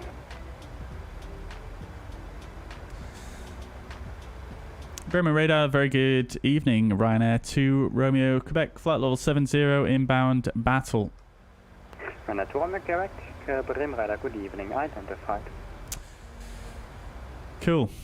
Right, so continuing.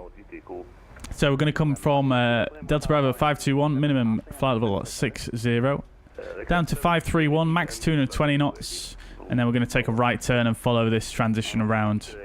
Now it does say while on downwind, which is this way, expect vectors. So we may get put on vectors from here and just come straight in like that. Or we might just get a delay vector around. It depends on how busy it is. There is a hold here at OGBA as well. We may have to use it, may not. We'll see how we go. And then we've got a final approach fix here at Ordido, minimum 4,000 feet there. So from there, Ordido is the first fix here on the ILS for 07 left.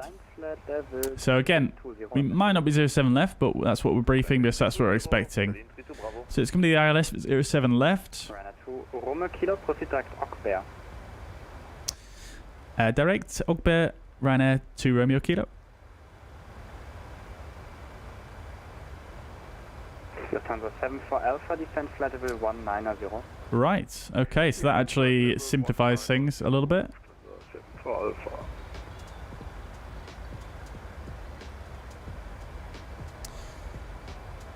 Bremen, Ryanair 2 Romeo Kilo. Do you know what runway we can expect for Berlin?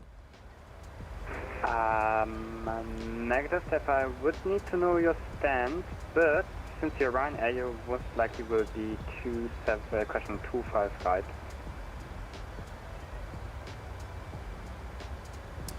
Because you will park on an alpha position if I'm not mistaken. Yes, it's yeah, I'm thinking Alpha 11, so yeah, it'd probably be 07 left then, won't it? Because that's what's in use currently, Ryanair 2 Romeo Kilo. Yeah, just enough on runway, that's what I know. Okay, great stuff, thank you. Right, okay, cool. So, we've got the inside information there, chats. So he didn't know for definite, but based on his guess, that is... he is fairly certain it's going to be 07 left, so that's great. Cool, okay, so... carrying on with the briefing then. We are now direct to Ogba, by the way, chat. So that is right here. So, anyway.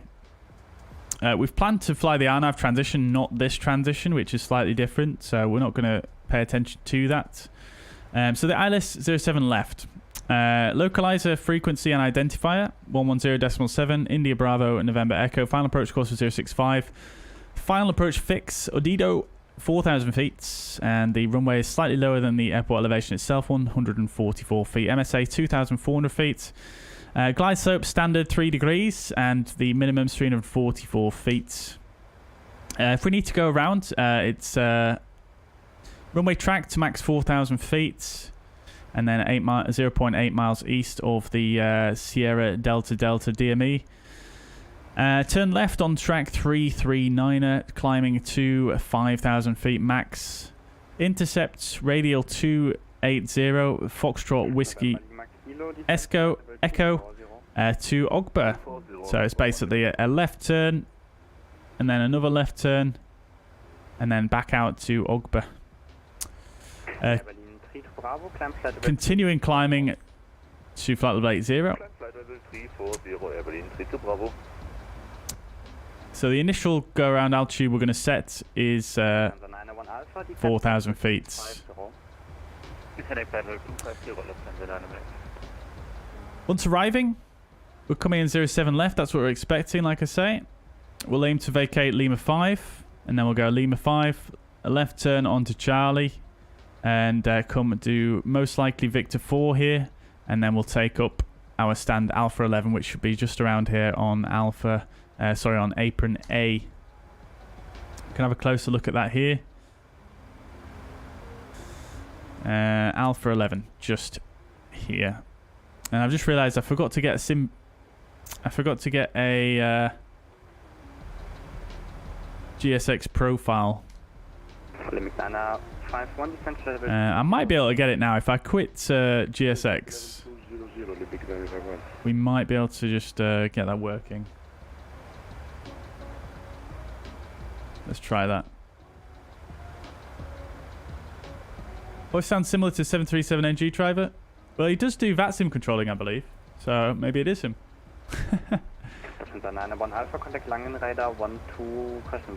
I don't think it is, sir. I don't think it is. His name's what? It's now looking at the names on VATSIM, it's not him. His name's I can't remember. Emmanuel, I think. Yeah, that's not him.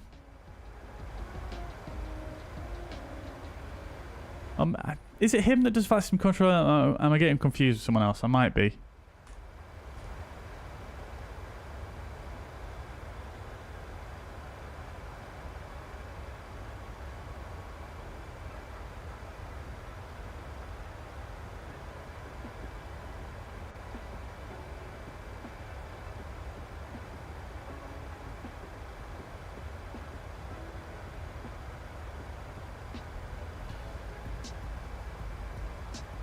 Oh, apparently the GSX profile here is not necessarily compatible with the version 2.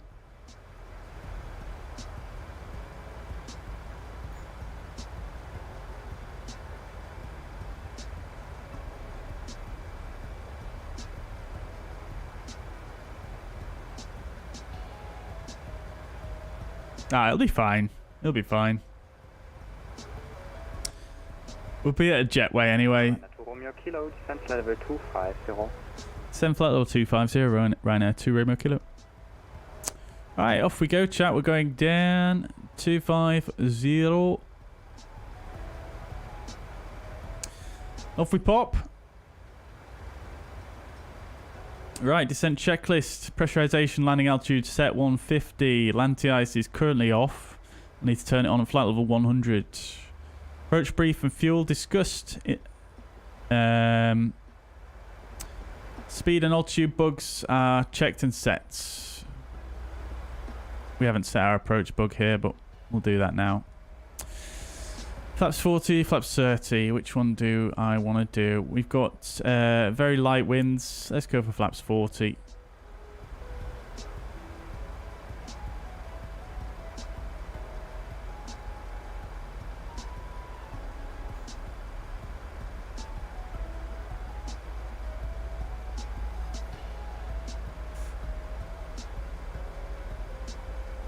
Emmanuel, that's it, yeah. That's it. That's it. Yeah, we won't worry about the VDGS. Sorry. We won't worry about the GSX profile. We have the Aerosoft VDGS, which is all I really care about, to be honest. For an arrival anyway. Right, we'll use autopilot 3.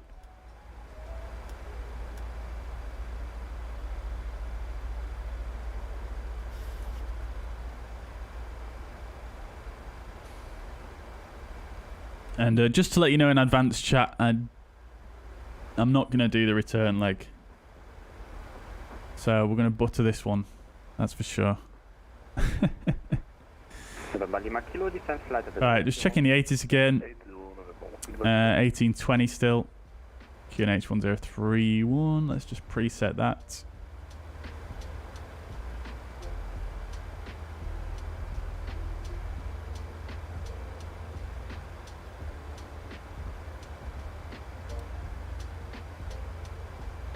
I think what I'm going to do, chat, is because we're probably going to get vectored in a little bit faster than what this VNAV profile is calculating us.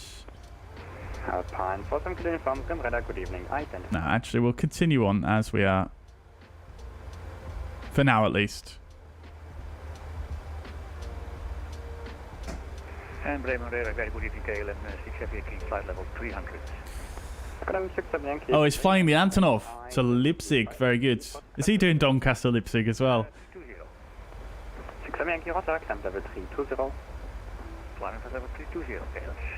Right, we'll turn the music off for the arriver. Delta Papa 431. Direct Delta Papa 431, Olympic 951.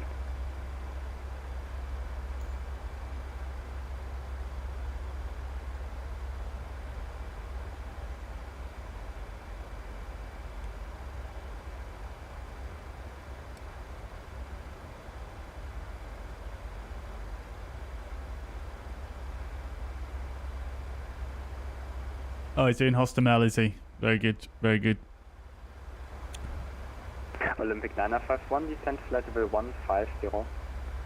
Descent flight. Right, I think we will probably get past to approach next, I think. I'm never that sure with Bremen and Langen.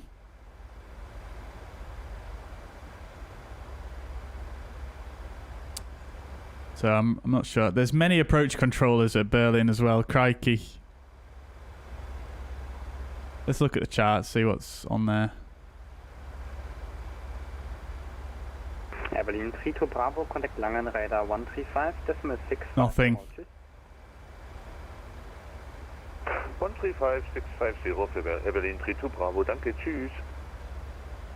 I will probably get past the Bremen Radar next, then on 119. München Radar 133, decimal 575, goodbye. 630, I think. Actually, are they even online? They're not, okay. So Berlin direct to north 136105. November Lima Kilo, able to catch flight level 80 at Warburg?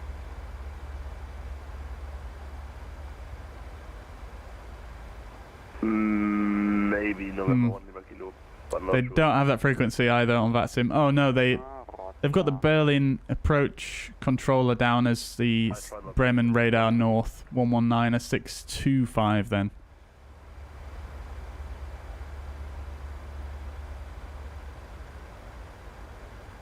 Ryanair 2 Romeo Kilo, contact Langen, contact Bremen radar, sorry, 124.175, goodbye. 124.175 Ryanair to Romeo Kilo. Prepared 1 to Papa, traffic information on 3 o'clock, crossing 1,000 feet above us, another aircraft, yeah, that will be separated. I'm fairly certain I've got that wrong. 124.175. Airline 47 Kilo, traffic information, 1,000 feet separated. Bremen, very good evening. Ryanair 2 Romeo Kilo, passing flight level 309 for flight level 250, direct Ogba. Fire 2 Romeo Kilo, Bremen radar, good evening, so identify Bijan flight level 120 to be level at Ogba. Send flight level 120, level at Ogba, Ryanair 2 Romeo Kilo.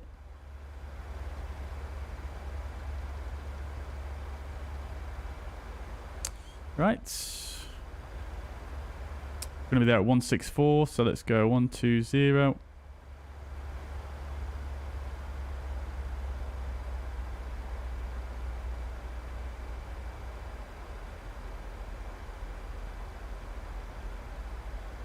Right, that's fine now. Lovely. Excuse me.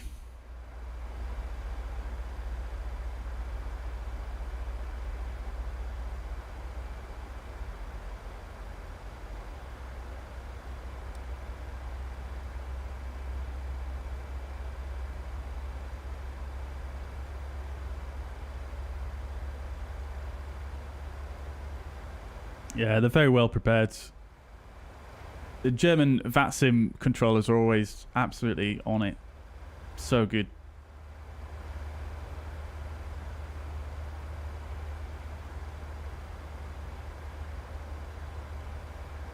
Antonov 225 looks good, but not my type of aircraft. It's too old. Style, no FMC. Only the Garmin GPS, tons of switches to handle. Yeah. Yeah, I mean, that's fair enough. I mean, the thing is, though, fortunately, you don't have to mess with a lot of the switches whilst you're in flight. It is, you know, it's just different, I suppose, the way it's laid out. Thankfully, Unibuilds have kind of given a little bit of a helping hand with regards to some of the switches. I kind of thought they would do it in a slightly different way than they have done, but it's still pretty good. But yeah, no FMC.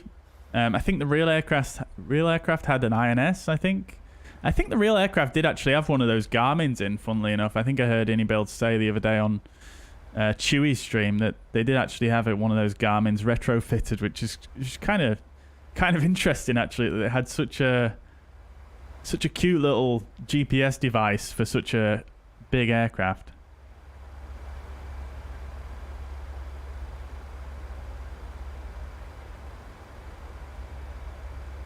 But yeah, we're going to stream it tomorrow, MPS, so maybe you'll get to see. I mean, I'm sure you've seen already, but hopefully it gives you a good idea of what to expect. It's super nice, though. I think the way they've modelled it and the detail in the modelling and the texturing and the feel of being in the aircraft is there, and you've got the loading, all the animations. It's super cool what they've done with it. I think it's really special, and obviously if you buy it, all the proceeds go to the Antonov company to go towards their project to rebuild it, which is absolutely incredible. So it's for a good cause as well, which is really nice.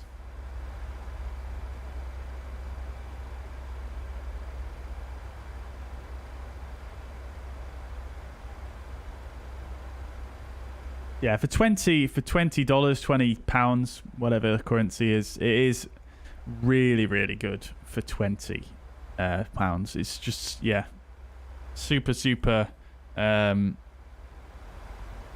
bang for buck, I feel, because they've worked with Antonov, and they've worked with one of the pilots as well, which is just super cool.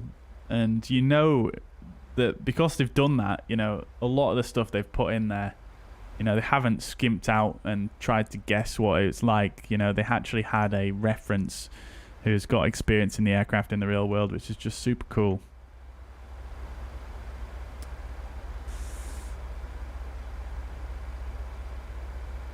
What I don't understand is that in the 737 MAX you have to manually enter the course on the MCP. Oh, really? They've not changed that then from this aircraft.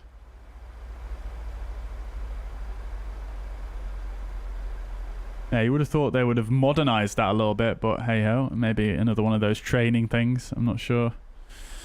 Right, that's reminded me anyway. 1107 for the arrival. And 065.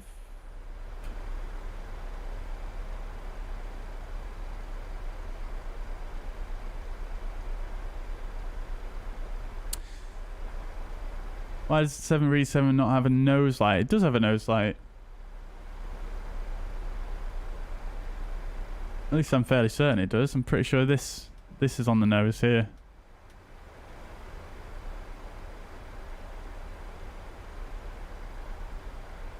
Yeah, in fact, it does have one on the nose light because, yeah, it does.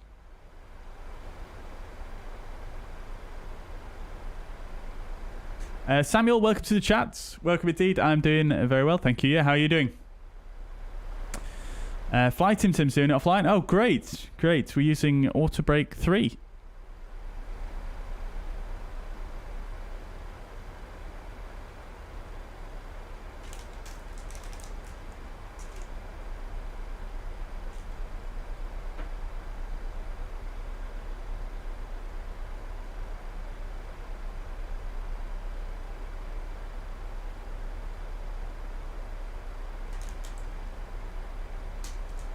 Don't mind me, just munching some snackage.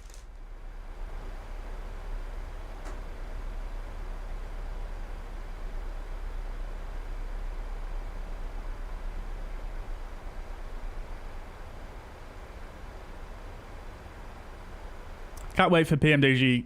Excuse me. Can't wait for PMDG to do the 737 MAX, so that is going to be cool.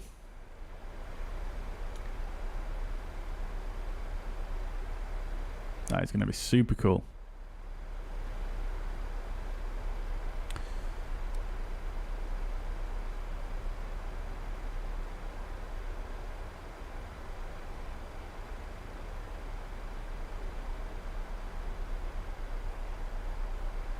Right.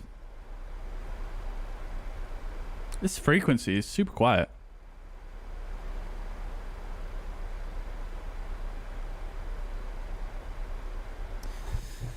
Ryanair 2 Romeo Kilo. Do you know what runway we can expect for Berlin? Property of one of the 07s, most likely 07 left. Okay, thank you. This guy doesn't really know either. Here wings 4600, contact balloon arrival 119, 625. Balloon 625, for wings 4600, ciao. Been using SimToolkitPro for a while now, but trying out Volanta and love it. Screenshot facility is great. Yeah, Volanta is good. I really like Volanta personally, but it just doesn't quite have the same integration that SimToolkitPro has that I really like, to be honest. And I mean, I suppose I could move over to Volanta, but the one thing that keeps me using SimToolkitPro is the overlay up there. You can do an overlay in Volanta, but it's just not as good. You can't quite customize it the way that you can. Well, you can customize it, but you can't it just doesn't look as clean. I don't really like the look of it. Romeo Kilo, contact on arrival, 119.625, and that's any goodbye. 119.625, Ryanair to Romeo Kilo. Thank you, bye.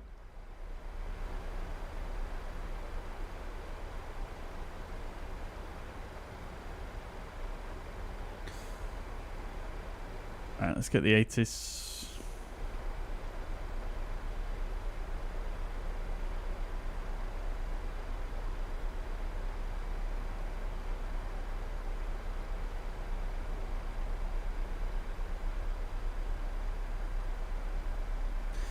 Radar, very good evening. Ryanair to Romeo Kilo, passing flight level 194. Flight level 120, we have information, Juliet. Ryanair to Romeo Kilo, arrival, good evening. Identified information, Juliet. Runway 07 left, descent flight level 100. 07 left, descend flight level 100, Ryanair to Romeo Kilo. Alright, cool.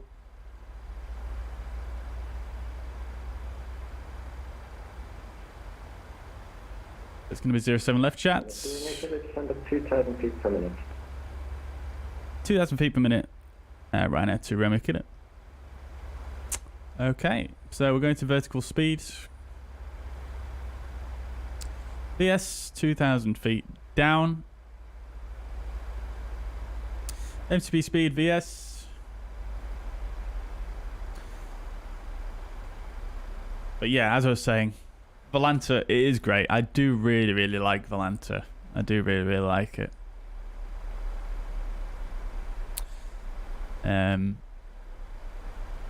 Yeah, some of the stuff that I do in SimToolkitPro, I could definitely live without. I could definitely replicate that in Volanta. Approximately 3 minutes ago to turn right heading 240. But it's the overlay. It's the overlay for the stream. I can't bear getting rid of. But first, the 777. Yeah, I'm super excited for the 777. Yeah, I've never flown a 777 in a sim before, so super, super excited for that.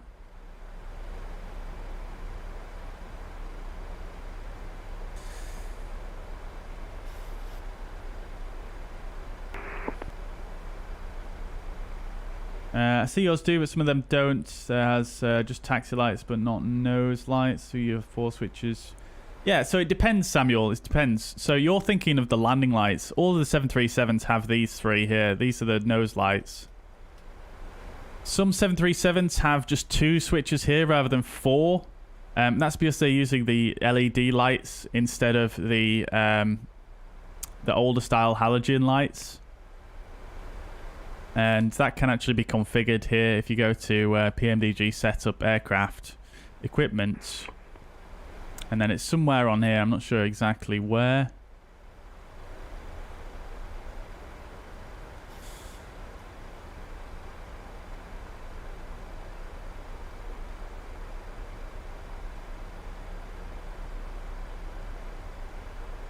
I probably went past it. Yeah, external light package. There you go. So if I change that to original with pulse, that's just the same switches. But if I change it to LED, then that's probably what yours looks like, right? 270, 460 low. Ryanair to Romeo Kilo, speed 280 knots or greater. Speed 280 or greater, Ryanair to Romeo Kilo. Right. This guy wants me to absolutely fly here. So let's go speed 280. We're doing speed 280 already. Great. Ryanair to Romeo Kilo, proceed direct Delta Bravo 521. Direct Delta Bravo 521, Ryanair to Romeo Kilo. 521.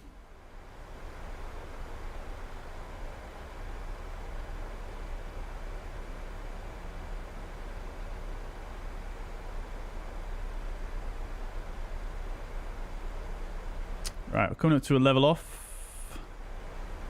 Let's reduce the vertical speeds. Going 4600, speed 250 knots. 250, thanks, 4600. 1019, turn left heading 250. Left heading 250,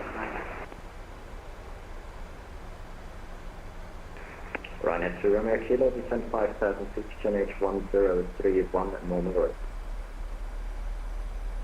Send 5000 QNH 1031 normal rate, Ryanair 2 Romeo Kilo. Right. EG 1019, contact. Speed 250, level change. You can expect runway 07. MCP speed, retard. 121.125. Going to local altimeter, which is already set, 1031, and we'll go to landing lights on, runway turn off, taxi lights on. Seatbelt signs can come on as well. And we did say we wanted to use the anti-ice from here, but we've got no clouds. So I think we should be fine without it. Logo lights can come on. Actually, no, we don't need those. It's not quite as glum here as it was in Manchester. Engine start switches to continuous. Right, approach checklist, altimeters and instruments set and cross-checked. Approach aids checked and set. Approach checklist complete.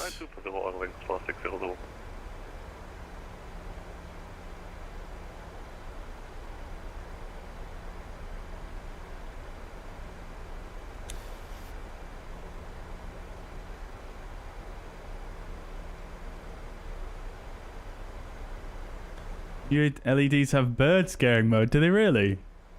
I didn't know about that.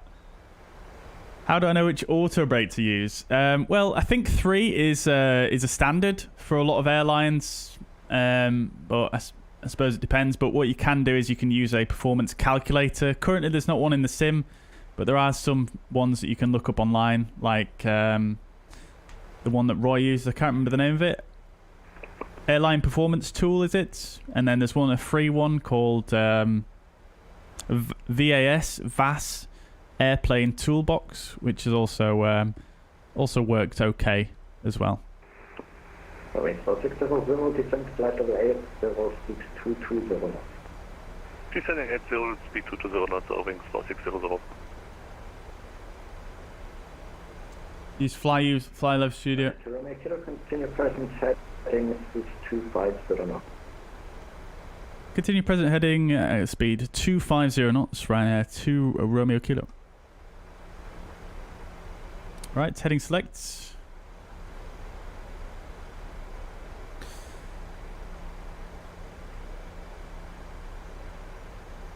That's exactly the reason why we sync the heading bug in aircraft where it doesn't automatically pull the current heading.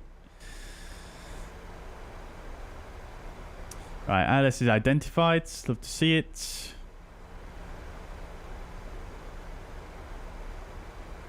Alaska Airlines has the pulsing ones. Very good. Very good. Nice. Boeing 4600, turn left heading 16. Virtual, excuse me, virtual performance tool. That's the one. That's the one. Does VAS work for MSFS? It does, yeah, but you have to. I mean, you run it on your PC or your laptop or whatever. But yeah, I mean, it's sort of standardized. Right heading 160. Right heading 160, Ryanair 2 Romeo Kilo. Ryanair 2 Romeo Kilo, sorry there. Just to confirm, right heading 160 and speed 220 knots. Heading 160, speed 220, Ryanair 2 Romeo Kilo. End of his transmission got cut off there.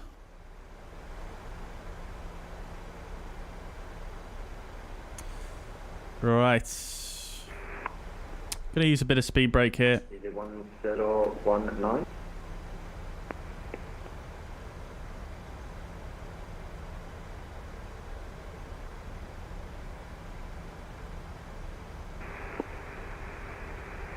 Let's record a replay. What was the frequency? 119625.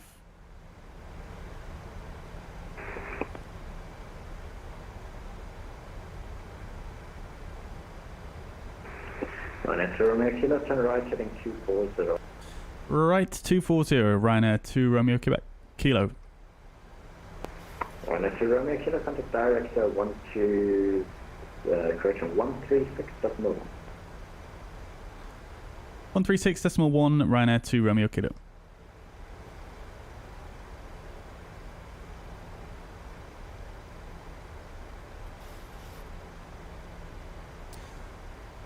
Director, very good evening. Ryanair 2 Romeo Kilo, heading at 240, speed 220, passing flight level 67 for 5,000 feet. 2 Romeo Kilo, Director, hello, descent 4,000 feet, speed 200. Descend 4,000, speed 200, Ryanair 2 Romeo Kilo. Austrian 237 to right, heading 040, clear ILS. Right, so let's go to flaps 1, speed is checked, flaps set to 1.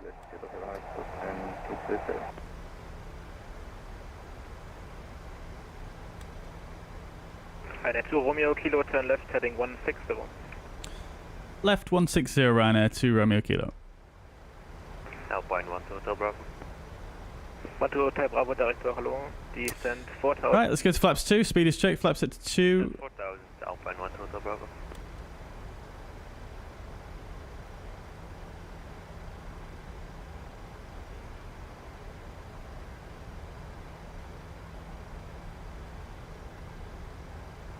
By 9 Fox Whiskey, speed 17, 025 miles final. 170 to 5, Sky by 9 Fox Whiskey.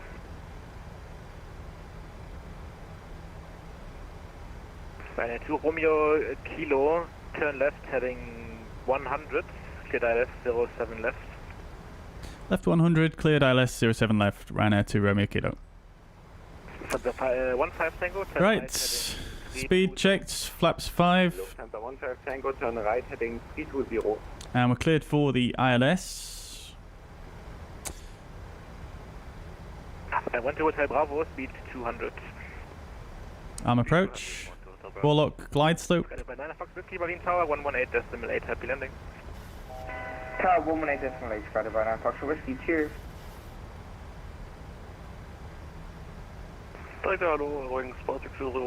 Oh, watch tech, you're on the same frequency. What is your call sign, dude? Berlin Tower, hello. Berlin Director, hello. Descend 4,000 feet, speed 200. 4,000 feet, speed 200, wings 460.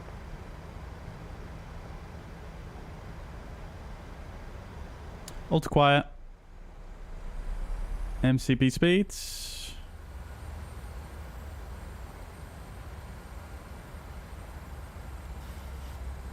From the 15 Tango, turn right, heading 040, cleared ILS 0. Warlock. Descend 3,000 feet. Lufthansa 15 Tango, turn right, heading 040, cleared ILS 07 right. This is such a clean operation, chat. So good. Descend to 3,000, Lufthansa 15 Tango. Austria 237, speed 17, 025 miles final. Oh, I forgot to check my sensitivity settings, chat. Balls. Can't really pause the sim now, unfortunately. I went to Hotel Bravo, turn left, heading 250. So much traffic around us, that's great.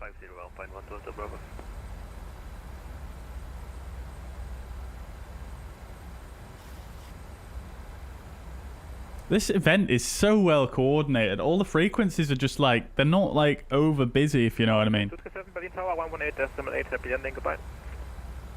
118.9, then 237, danke, ciao. Springs 4600, continue left turn, heading 100, cleared ILS 0 100, So we've leveled off a bit early there. We should have really slowed the descent rate down a bit earlier. cleared ILS 07 right. But hey ho. 100, cleared ILS 07 right, wings 460. Should be fine. Is the A32NX a good plane to fly? Yeah, it is an excellent plane to fly, Highlight King. Yeah, definitely. Highly recommend the experimental version as well. Right, glide slope is alive. Flaps 10. Gear down. Heading, please. TC1019, Director, hello. Can you please contact Fsdreamteam? TC1019, turn right, heading 070. Then 070 is Mr. Reminder.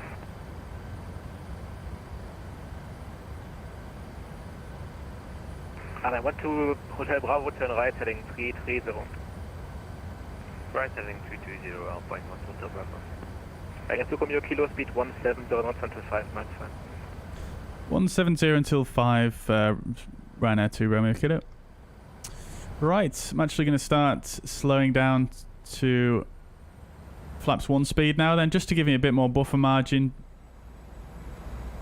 And then we're going 170 minimum until 5 miles final. Glide slope capture.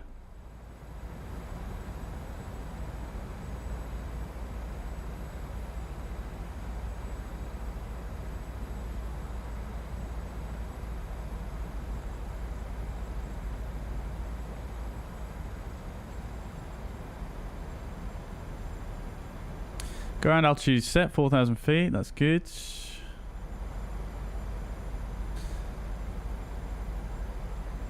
Romeo Kilo Berlin Tower, 120 decimal 025, happy landing, goodbye.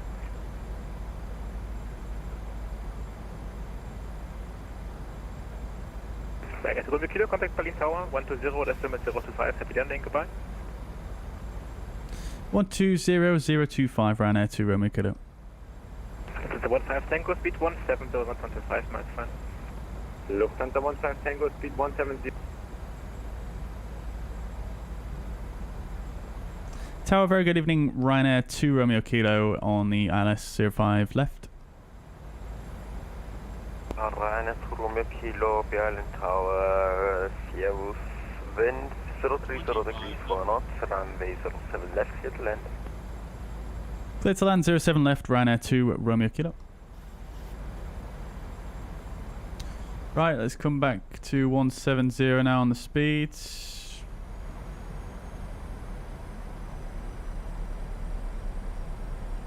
Right, let's go to flaps 15.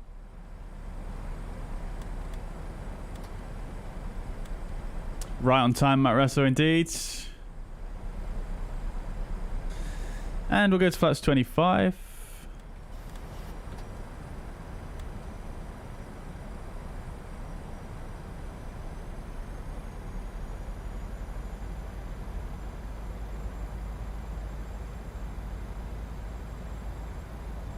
And we're about to pass through a 5 DME, so let's come to our final approach speed of 140.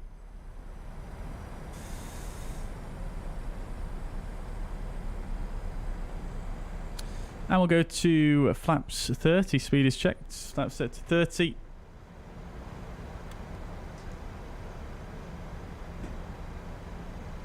And flaps full.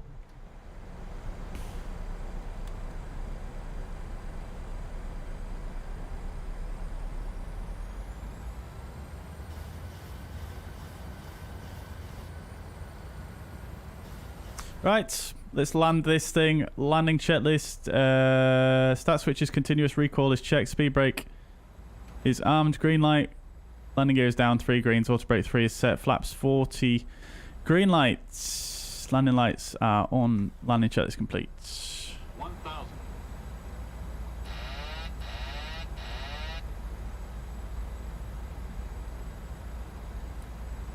Auto thrust disconnected. Autopilot disconnected. I feel like my sensitivity is probably a bit higher than it needs to be here, so I'm just gonna have to be very gentle.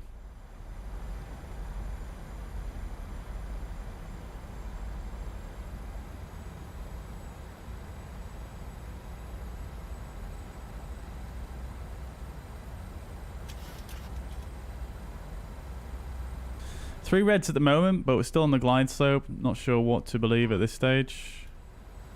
Get the flight directors recycled. 400. Just landing visually now, chat.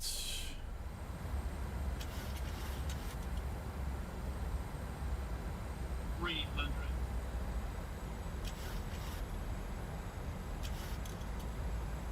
Trying to be very gentle with my inputs. 200. It is definitely a bit sensitive. That's my excuse. 100. 50. 30. 20. 10.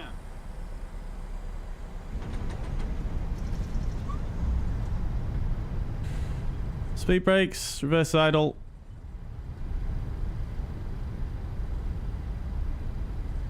We need to get to 129.5. And onto the manual brakes. Reverse stowage. Beautiful.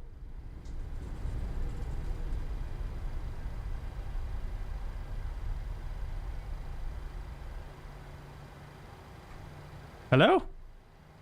Thank you. Didn't disarm the auto brakes properly.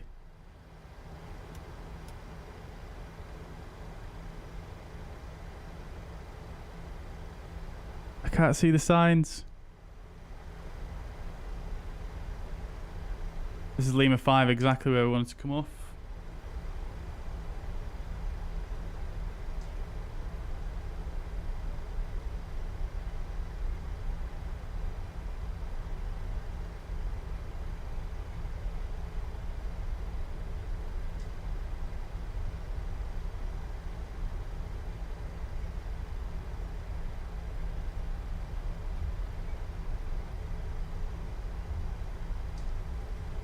Crikey. So difficult to change the frequency while you're trying to look forwards. Right, let's go to... Romeo Kilo Taxiway Lima 5, hold short of Foxtrot and contact Apron 121.850, bye-bye. Lima 5, hold short, Foxtrot, and say again frequency, Ryanair 2, Romeo Kilo. Ryanair Romeo Kilo, it's me, correction Berlin Apron 121.850. 121850, Ryanair 2, Romeo Kilo.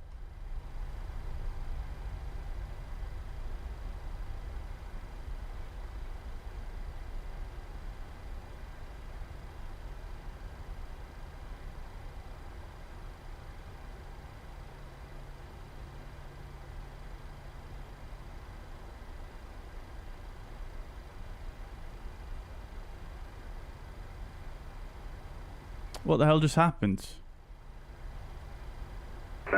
5 Nano Lima Golf. Ground 77 Bravo 1 runway cast. Austin 237, but airplane. Strobe lights off. Get landing lights off as well. APU fired up. Ready for start. Get a transponder to transponder. Stay recording, take Callsign again. Echo number 1, 3. And 1, 2, 3, burn apron, good right. evening. Push back approved, face south on Victor Charlie. Plus approved, facing south on Victor Charlie, enter 1, 3. Ryanair 1 to go, request pushback. Ryanair 1 to go, if you are on a taxi out position, so if you want, you can taxi straight out. Can I request pushback on Papa 1? This is where we're going. Oh, okay, didn't mean to do that. Ryanair 1 to go, pushback approved, face north. Pushback approved, face north. Apron, very good evening. Ryanair 2, Romeo Kilo on Lima 5. Request taxi to stand. Ryanair 2, Romeo Kilo, burn apron, good evening. Taxi to stand Alpha 2 via Foxtrot. Alpha 2 via Foxtrot, Ryanair 2, Romeo Kilo. Ryanair 2, Romeo Kilo, your stand is Alpha 1, 2. Correction, Alpha 1, 2, Ryanair 2, Romeo Kilo. Lufthansa 8, Romeo Papa, taxi to stand Delta 06 via Victor 2, Victor Mike. Alpha 1, 2, next door to the stand that we used in the real world, so I'll take it. I'll take it. Bank clear of the traffic in front, taxi via Echo and Victor 1, hold short of Bravo. After the traffic in front, taxi Victor 1 and hold short of Bravo for the openings. Ground textures are a bit lackluster, I have to say. They're okay, but they're not exactly blowing my mind. Lufthansa 5 Tango, ready for taxi. Lufthansa 5 Mike Tango, swing over on Victor. Yeah, ground marking's not blowing my mind either. They just look a bit sterile. You know what I mean? A bit low res as well, to be fair. Lufthansa 7 Papa Papa. Wing clear of the our stand doesn't even have a VDGS. Pushback approved on Victor Charlie facing south once the plane is crossed. Lufthansa 7 Papa. Wounded. And I think quality 4210 requested pushback, confirm. Affirm, Wounded. Quality 4210, Roger, pushback approved. The only difference is they added a little bit of traffic. I feel like they did more than that. They did. They overhauled loads of different aspects of it from what I've read and seen. Swing over on Victor 1, taxi. Right, Alpha 12 is here. Let's get the lights Swing off. over Victor 1, then Victor 1 holding short Bravo, distance assessment tackle. Oh, I really need to work on my brake sensitivities. 15 Tango on Alpha. Lufthansa 15 Tango, Bleriot, good evening, Quebec. You wing 3 Oscar, contact ground on 121.7, bye-bye. 121.7 for the wing 3 Oscar, Schnauzer. Well, Victor, we'll marshal ourselves in chats. Oh my days, my sensitivity is screwed up on my brakes. Yeah, I need to work on that.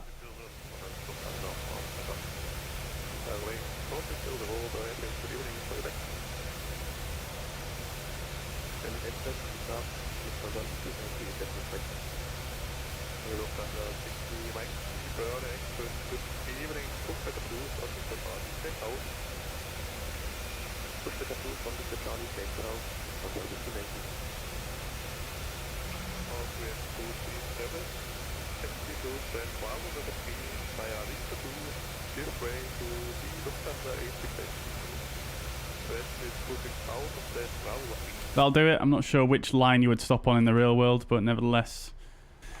Parking brake is set. The stands look nice, though. This looks nice. Nice ground clutter. Ryanair, want to go for request taxi. Yeah. I'm a fan. I'm a fan. Taxiway, Papa 1, hold short, Charlie. Ryanair, want to go. Right, APU is available. Let's get it on the bus. Shut down both the engines. Seatbelt signs can come off. Anti-collision lights can come off. Probe heats off. Get those hydraulics off as well. Transponder can come off as well. APU bleeds.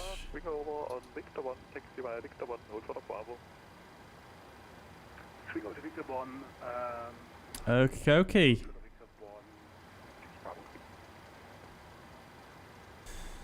Right, I think we're good to open the doors and let the passengers off. Let's do that. Do me a favor and contact Tilbury again on 121.60. We don't have a GSX profile for this airport, by the way, chat, so the vehicles might be in funny spots. Beautiful. Oh, look, it actually says there. We stopped at the wrong line. We should have gone a bit further forward. Never mind. Never mind.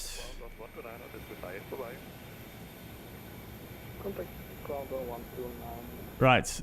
The passengers probably walk into the terminal from here, don't they? But GSX is not set up that way. So again, I don't have a profile, so we'll just have to do it this way.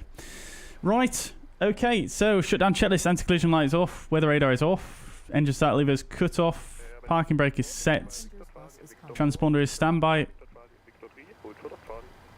parking checklist complete. Victor Charlie, Victor 3, holding short Charlie, bleeding 114.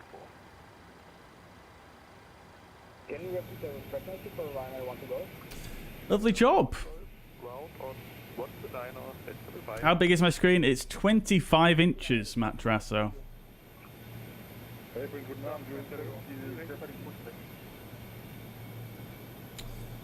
Right, let's stop the replay as well. We'll have a look at the replay shortly. I just want to have a quick browse around the airport first before we do anything else.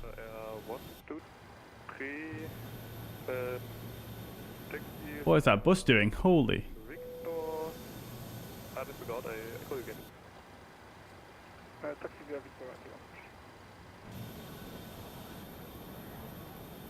Okie dokie. So, thank you very much, guys. Let's see. Let's have a look at the landing report first. So, bear in mind that I haven't got my sensitivity set up properly for this aircraft. Usually I have less of a sensitivity than that. I think I might have it even on Let's see. Minus 30%, yeah. I usually find that's a bit too sensitive for this aircraft. Usually I go for a... Last stream I went for minus 45 for this one. I'm not going to change it now because we've finished the flight now, but yeah, that was a bit too sensitive. So I think, yeah, that definitely did affect my my landing performance there. But nevertheless, let's have a quick look at the landing report. So, vertical speed was a little bit on the positive side, 279 feet per minute. Again, my excuse is it was too sensitive. I didn't want to over-flare it, so I obviously didn't put enough in, but I didn't want to put too much in, if you know what I mean, for the flare. So that's my excuse. Not too bad though, 279. 1.02G, 127 knots, so 3 knots under the VREF there. And then in terms of the actual positioning on the runway, we're actually pretty good, right on the aiming point there, so can't really fault that. And more or less on the centre line, a little bit to the right, but I think the nose was actually pointing inwards as well. So I'm fairly happy with that. Actually, it's okay. It's okay. It's fairly bog standard Ryanair landing, I think, to be honest. Who got close though? Who got closest? I think, let's see, Matt Rasso got the closest there. Very well done, Matt Rasso. Very good, very good. I very much appreciate all of your optimistic predictions there. However, like pretty much everyone guessed under minus 200, which is very kind of you guys. Right. Okie dokie. Alright, alright, alright.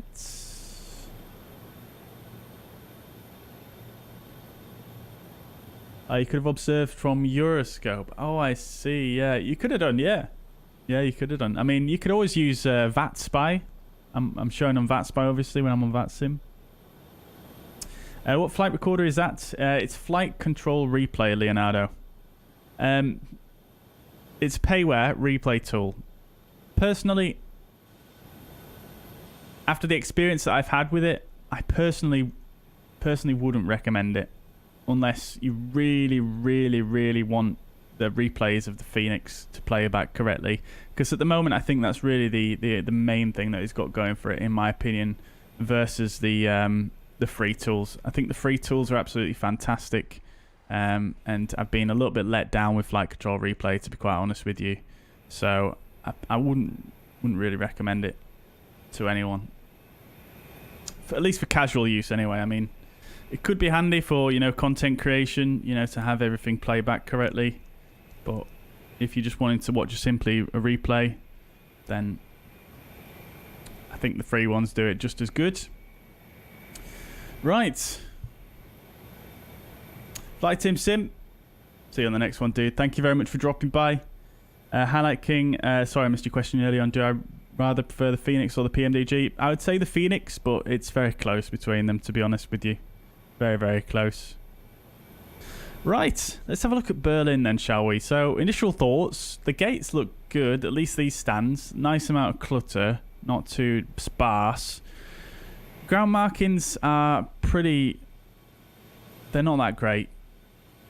They just look very blurry. Now, it may be that the developer has struggled with some issue with regards to this in the sim. I know there are some issues with ground markings that they did post in their forums, actually, but obviously we've seen plenty of other sceneries that have managed to get them nice and crisp. So, yeah, I suppose it is what it is, isn't it? Yeah, the coloration of the ground markings as well, it just looks a little bit off to me. I don't know if it just looks a little bit too bright yellow. Again, that might be true to life, but just on initial impressions, it kind of not that great. The actual markings themselves, in terms of where they are and how many, is nice, but the resolution and the coloration looks a bit off to me. I suppose these actually look okay, I think. That looks okay. That looks pretty nice, actually. But again, it might be true to the real airport. I don't know. I've never been there, but this is just based on my experience from the many payware sceneries that I've got. Interior, actually pretty nice. Passenger's bus is coming. I quite like this. This is enough. You've got the animated people, you've got the detail. That's all you really need, you know. You don't really need to go crazy with it. I think that's pretty good, to be honest. That's enough. I'm not going to criticize that. I think that's good. Personally, I can live without interiors, to be quite honest. As long as they have good windows, you know, they're not just a flat texture, I can live without. I like how they've actually they've made this road functional as well, so you can see the ground vehicles are actually driving on the road here rather than using the taxiways, which is quite nice. Although this guy definitely just didn't come from the taxiway. Sorry, that guy definitely just did come from the taxiway. Nice bit of wear and tear on the apron as well, which is kind of nice. Although again, it kind of looks a little bit sterile to me. It doesn't look that organic, but again, I don't know.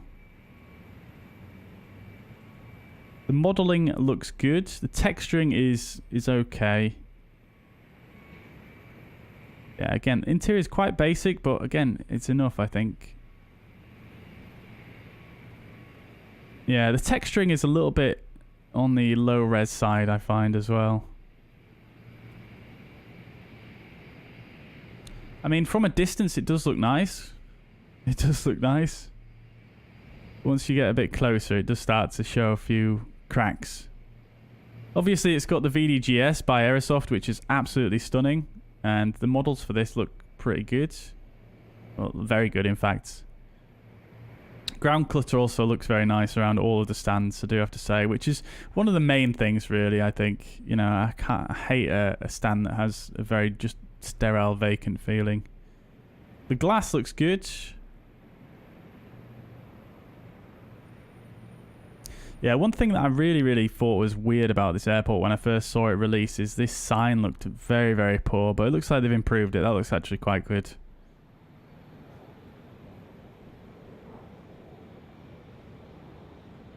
Aerosoft VDGS, how do you get that? It comes with various different sceneries that utilize it. And then you can press a keyboard shortcut to bring up this. And then, for example, we're on Bravo here. This is Bravo 06. If we press that, you should see it come on now. And then, obviously, if we were going to depart from here, it's not going to work properly at the moment because we're not actually at this stand. It does have some information in, but it's not correct. Oh, it is actually working, to be fair. And then you can go in and you can put a flight plan in. We're going to, say, for instance, Manchester. At whenever. Doesn't matter what time. And it should show that information as well. I'm not sure if this type of VDGS actually shows that, but...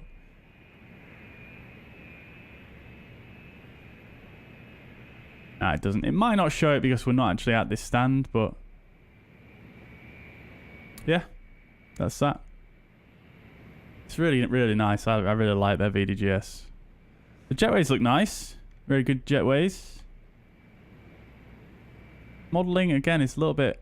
You can see the straight lines on the curve there. That looks a bit funky. Always... But you're not really going to see that unless you come right up close.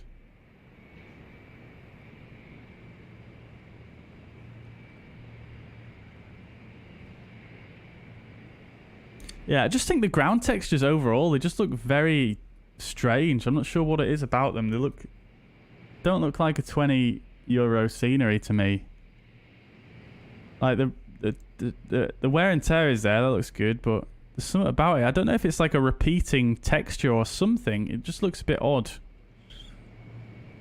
Can't really put my finger on it. It just looks a bit strange, a bit kind of X-planey, if you like, which is kind of a harsh thing to say, but it's kind of what it looks like to me. Although some X-plane sceneries have extremely nice ground textures. The land side is supposed to be quite good. It looks like they've done this road really nice with the traffic on it. I do enjoy that, but... Let's see. Yeah, the land side's really good. That looks nice. Again, blurry textures on the ground, but it's not a big deal. This front side of the building, I think they added in the new update, which is quite cool to see. The interior, again, very basic, but it's okay.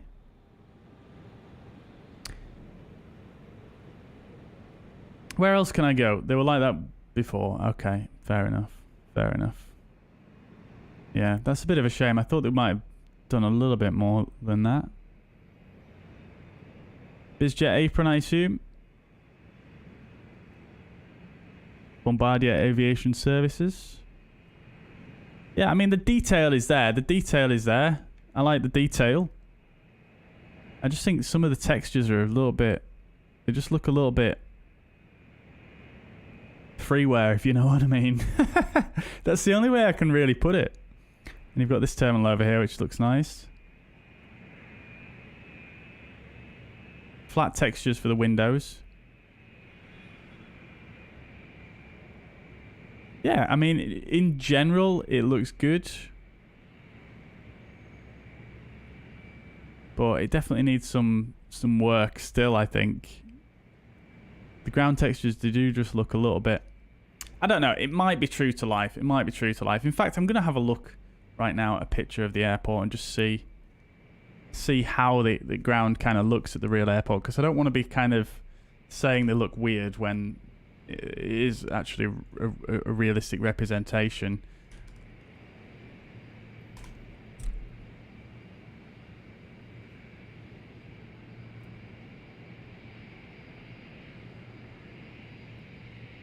Yeah, so, I mean, in the developer's defense, the ground textures do look a bit washed out and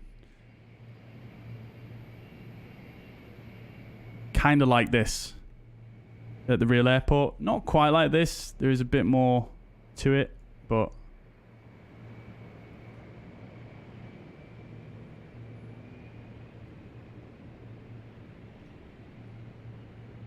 Yeah, there's still...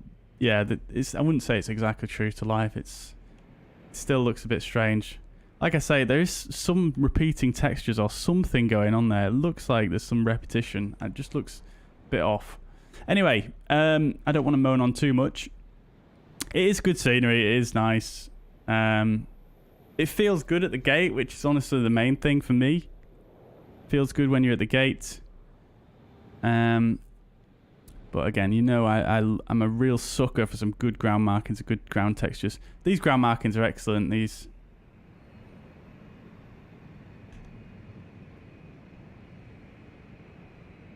Oh, it's actually missing some marks as well. That is pretty poor, to be fair.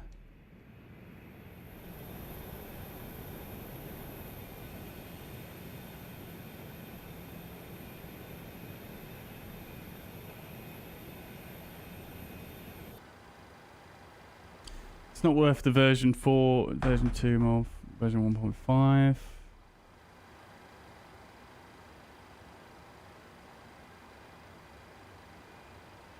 Yeah, I agree with that, Roy. I think it's, yeah, maybe a 1.5 or a 1.7 or something. Yeah, it's not quite impressing me as much as I thought it would, to be honest, which is sad because I was excited. But hey ho. It's all gravy. It's still good scenery. I just think if you're considering buying it, I would wait till it's on a sale, I think.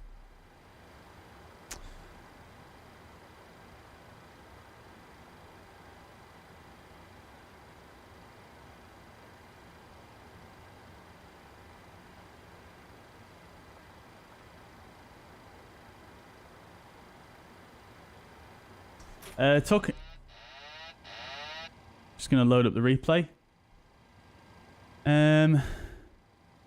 Yeah. Let's see. Which of Pyreek's airports would you recommend buying the most? Out of Pyreek's airports, the most I would recommend buying is Belfast. 1000%. That's got to be one of the best sceneries available for Microsoft Flight Simulator, hands down. Belfast, I would recommend highly, highly, highly, but all of them are absolutely excellent. EGPH is excellent. In fact, is EGPH, is that... Sorry, I've forgotten which is which now. EGPH, is that Edinburgh? It is, yeah. Yeah, Edinburgh is absolutely excellent. One of my favourites as well. But Belfast is just a cut above all of other Pyreek's work, but all of them are on a similar level. They're all absolutely brilliant. In terms of if if you wanted to get them, I would say Belfast is the #1 choice. Edinburgh probably the next best choice. I can't remember the other ones now. They've done Kiev, which I've not got, so I can't really recommend that one. They've done another couple in Ukraine as well. Lviv, that is very, very good one. I can't remember what other ones they've done off the top of my head, but yeah, I would say Belfast and Edinburgh are probably the best ones that I've tried. Performance is good. Performance is good.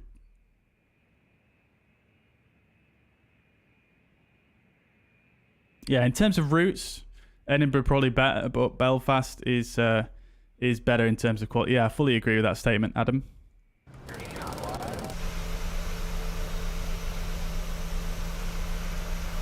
Patrick, welcome. Which plane were we just talking about? I don't think we were talking about a plane. I'm not sure.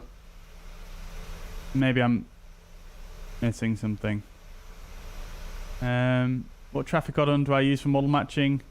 Do I have static aircraft? I don't generally have static aircraft, no. Highlight King. But I do use FSLTL and FS Traffic mainly. I use AIG as well, but only for the A340. Right, let's have a look at the landing then, shall we? The nose wheel is... There it is.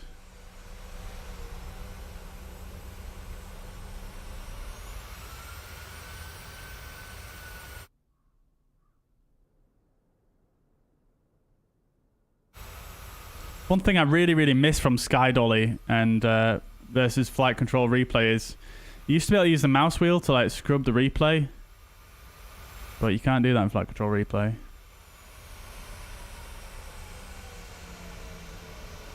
Hey, that was good, I think. That was fairly decent, actually. Pretty much on center line as well.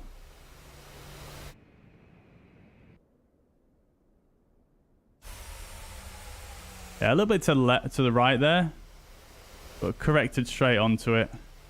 Rudder is so squiggly in the PMDG.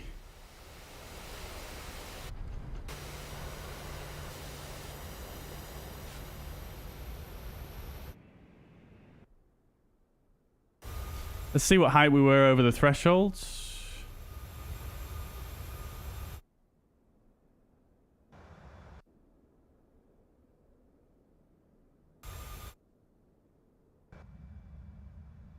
$42 feet. One white. Okay, so it looks like the pappies are pretty much bang on here. Which is good.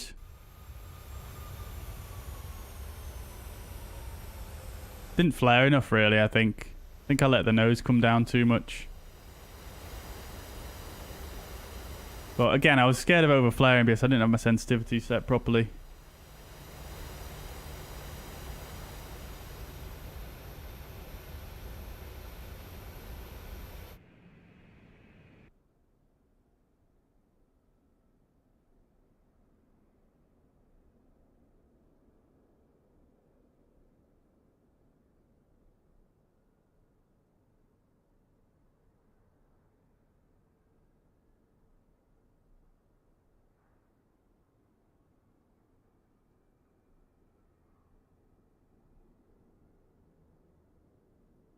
Right, let's check this out again, shall we?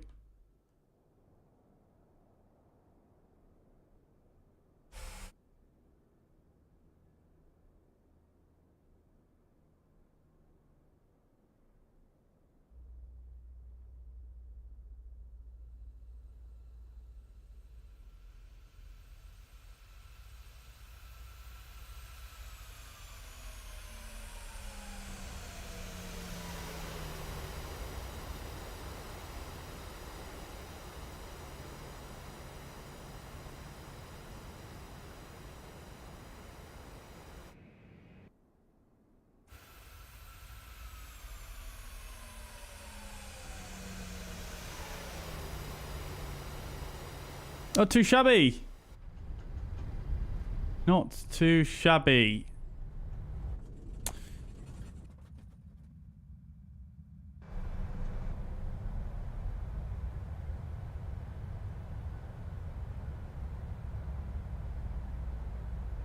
Right then, chats. Let's see what else we got.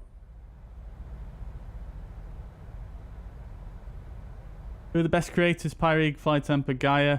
Yes, they're definitely three of the best, yeah. I would say the best, though, definitively, is Joe Erland, who publishes under Aerosoft. I think they're probably the best, I think. They did Brussels.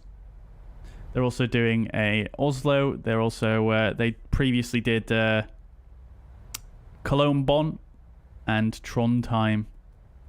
I think Joe Erland is probably the best developer. In my opinion, Pyrig is definitely next. And then Gaia, I would probably say, is on par with Flytemper, I think. Yeah, I think they're probably the best ones. Just trying to think if there's any other developers that I've missed. Let's see. Well, actually, having said that, InnyBuilds is, I think, definitely on a level with Flytemper and Gaia as well, to be honest with you. InnyBuilds has absolutely propelled themselves into the scenery world with some absolutely magnificent sceneries for both Heathrow and LAX. They're very, very good.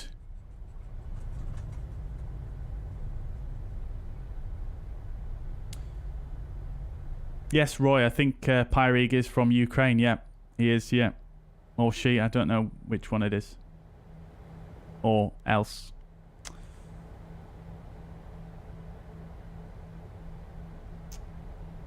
Why has Nightbot deleted your messages there?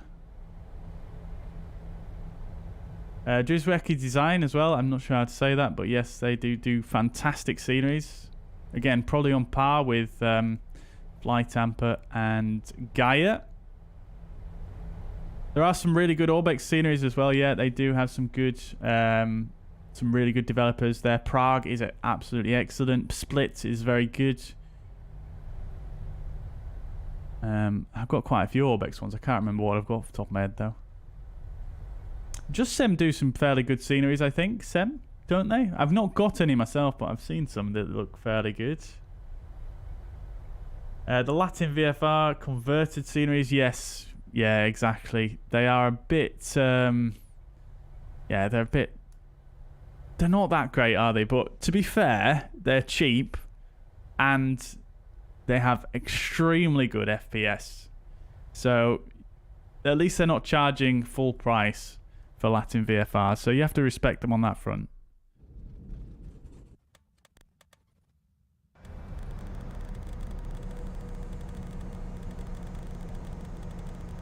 Oh, NZA simulations as well. We can't forget those. NZA simulations is absolutely fantastic as well.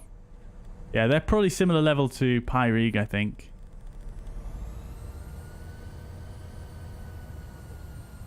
Dev of Corfu is Flytemper, Sem. No worries at all, Sasha. I hope you're doing well. Yeah, sorry about that. I'm not sure why... Oystick. I'm not sure why Nightbot timed you out there. I do apologise. Just some are very basic, are they? Right, okay. I've not had any of those, but probably for the best then by the sound of things. Right then, guys, I'm going to leave it there. One thing I'll say about sceneries is I am thinking about doing a new video series on the channel, which is going to be hopefully something that won't take me tons of time to do. I'm thinking about doing sort of like 6-minute scenery reviews. So like rather than having quite a long drawn out review, it's going to be quite to the point and just addressing certain areas that matter the most, I think. So stay tuned for that. Pyrig is doing East Midlands next. That's going to be their next release. That should be out fairly, well, in the coming months, I hope. Which I'm really looking forward to. Right, guys, like I say, that is going to be it from me for today. So thank you very much for watching, guys. I hope you have enjoyed. Leave a like on the way out if you haven't already. Thank you so much for watching. Enjoy the rest of your evening. I'll catch you in the next one. Bye for now.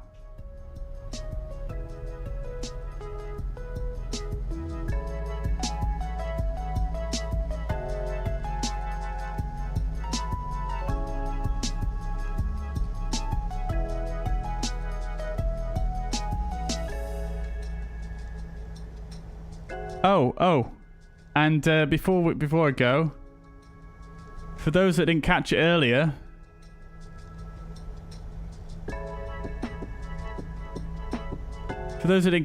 here's another livery concept. I'm going to post it in the Discord. Let me know what you think.